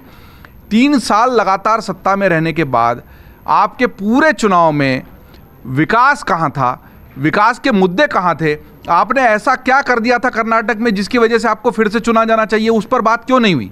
अगर उस पर बात नहीं हुई है तो इसी से समझ में आता है कि कहीं कमी है, और वो लाभार्थी वाली बात भी इसलिए पीछे रह गई।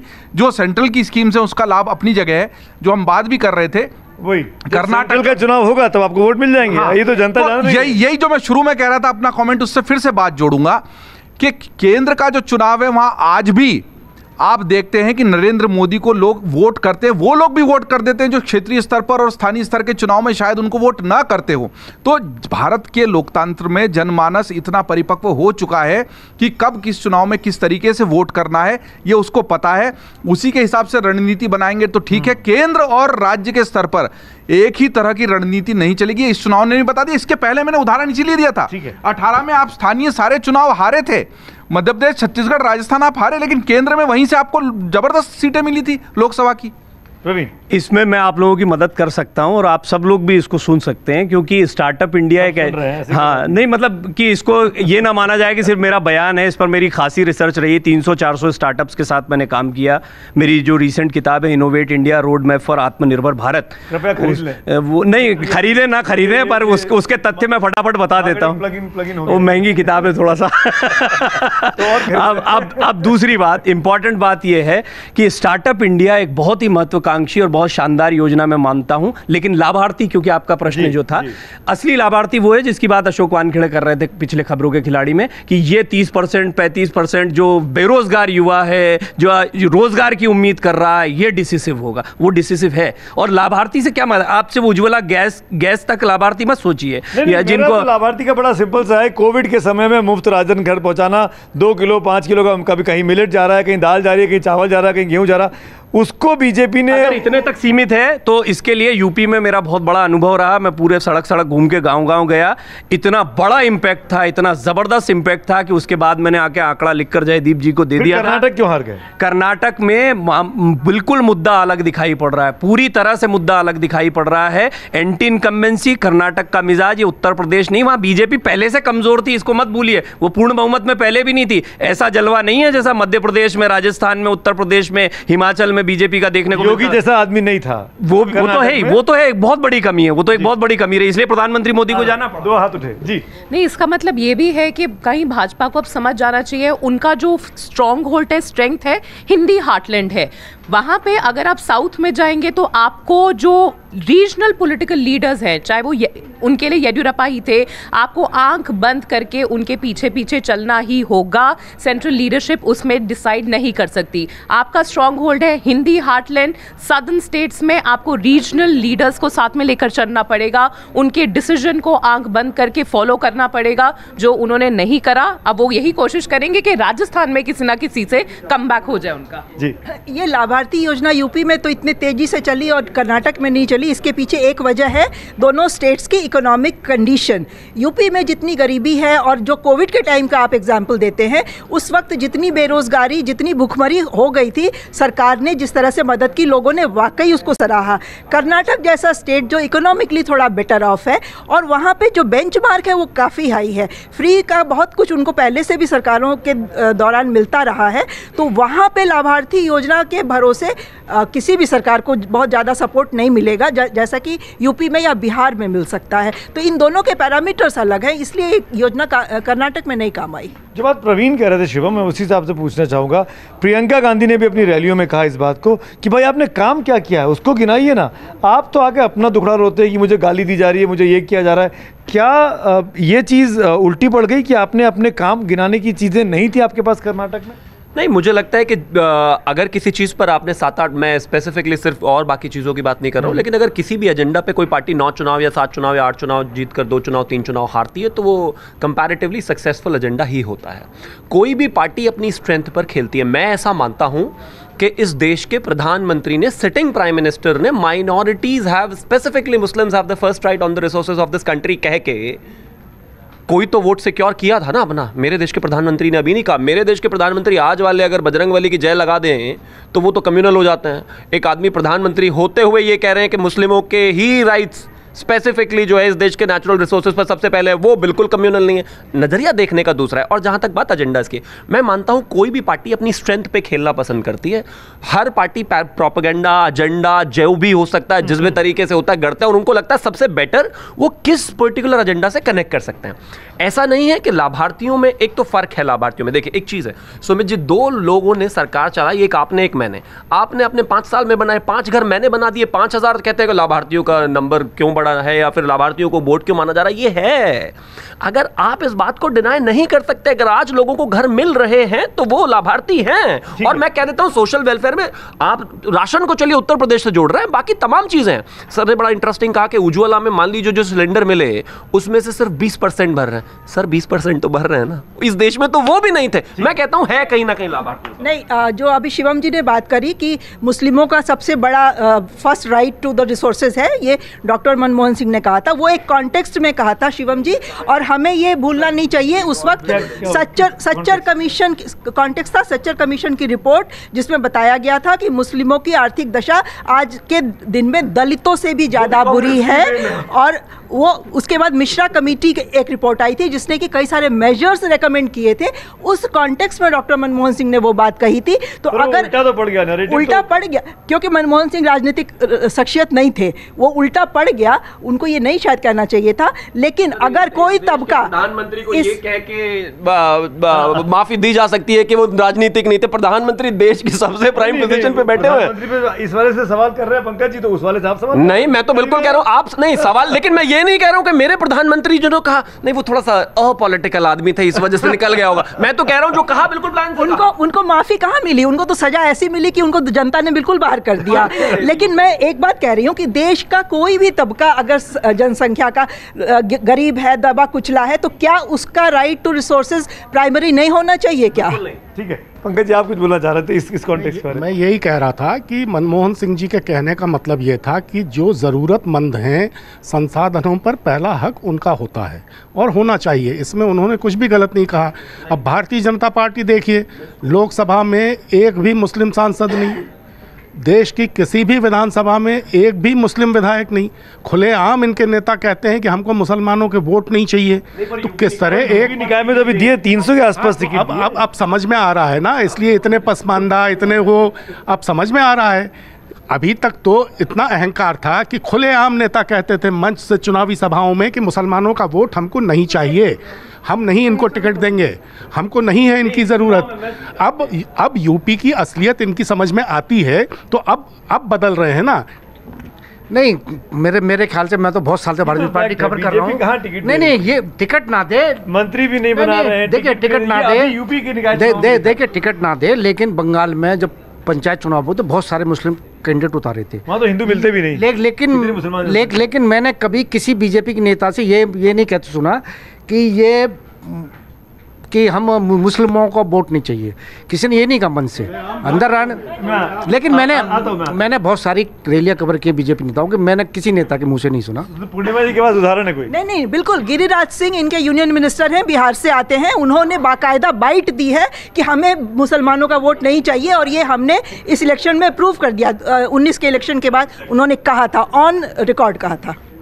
आपके हिसाब से क्या ये जो लड़ाई है बीजेपी की कि हम केवल एक खास तबके के लिए हैं और बाकी तबके की हमको वोट नहीं चाहिए, हम जो स्कीम ला रहे हैं वो सबके लिए लागू होंगी, क्या इस नैरेटिव को चेंज करने का वक्त है भाजपा के लिए? देखिए, और क्या चेंज करेगी वो? एक राजनीतिक दल के तौर पर बीजेपी कुछ भी अपनी नीति बना ले, लेकिन सरकार के रूप में तो आप किसी को इग्नोर करके कि हम इसको नहीं देंगे, नहीं करेंगे, तो इग्नोर कहाँ कर रहे हैं? अगर उज्ज्वला लागू है तो सबके लिए लागू है, सड़क बन रही है सबके लिए बन रही है। ये बात जरूर है कि जो योजनाएं लागू होती हैं हमारी संवैधानिक व्यवस्था के हिसाब से आप उसको भेदभाव नहीं कर सकते और सब पर लागू होती है।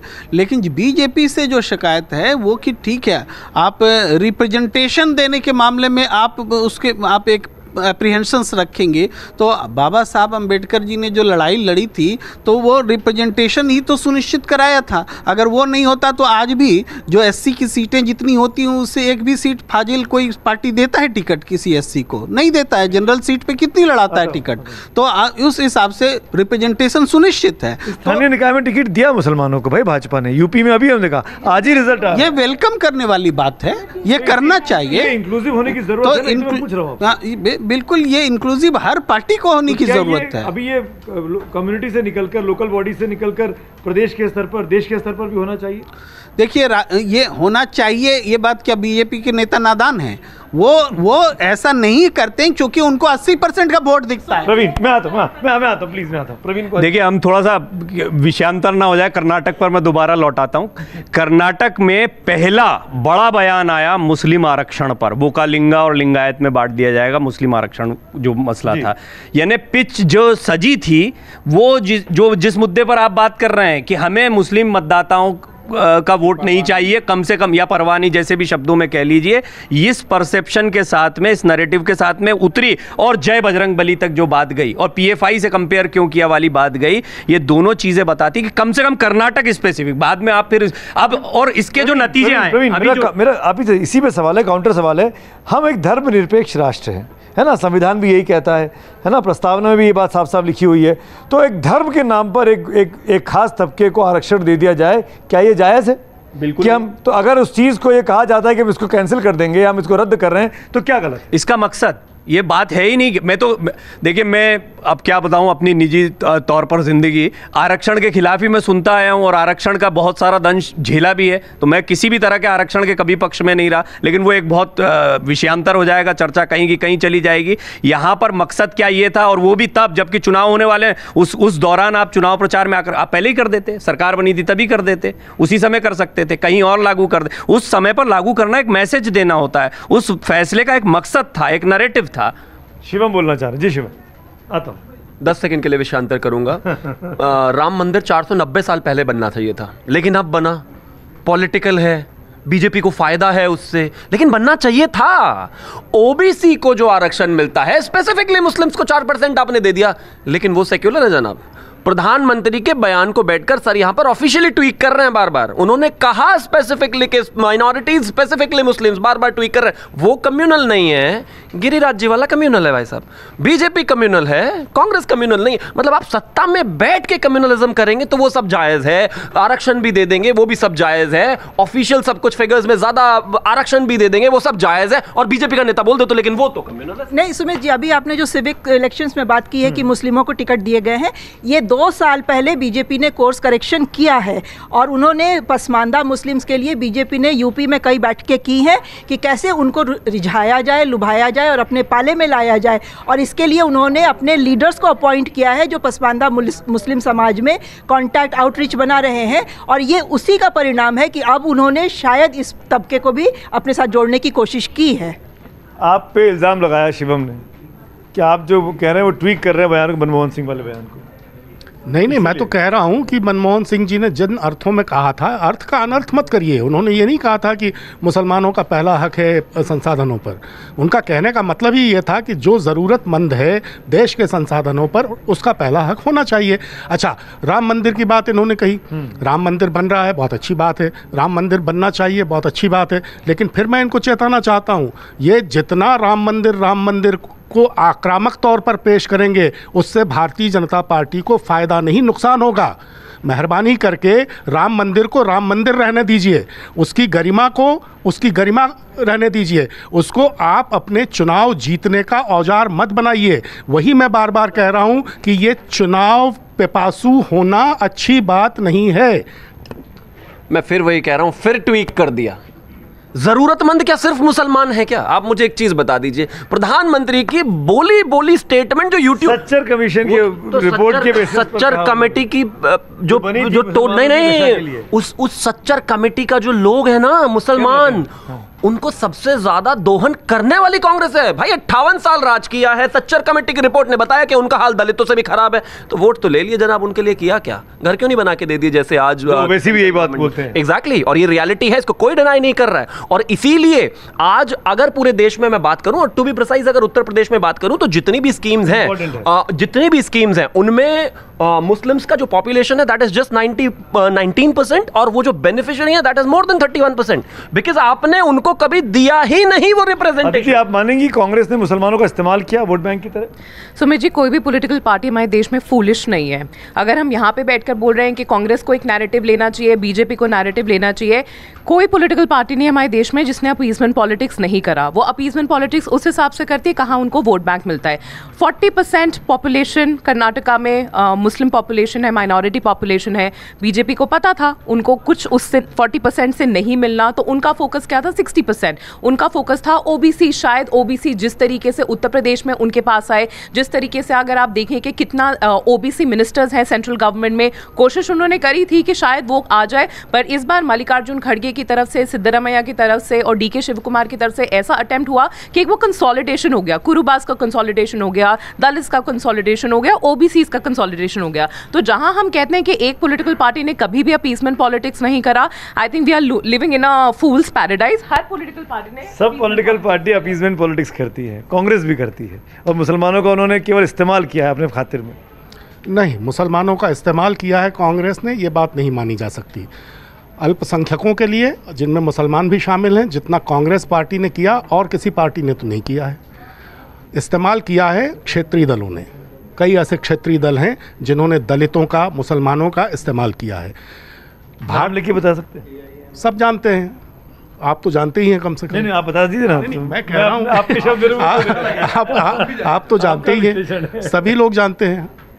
हाँ, अब बात आती है इसकी कि हिंदुओं का इस्तेमाल किस तरह भारतीय जनता पार्टी ने किया है।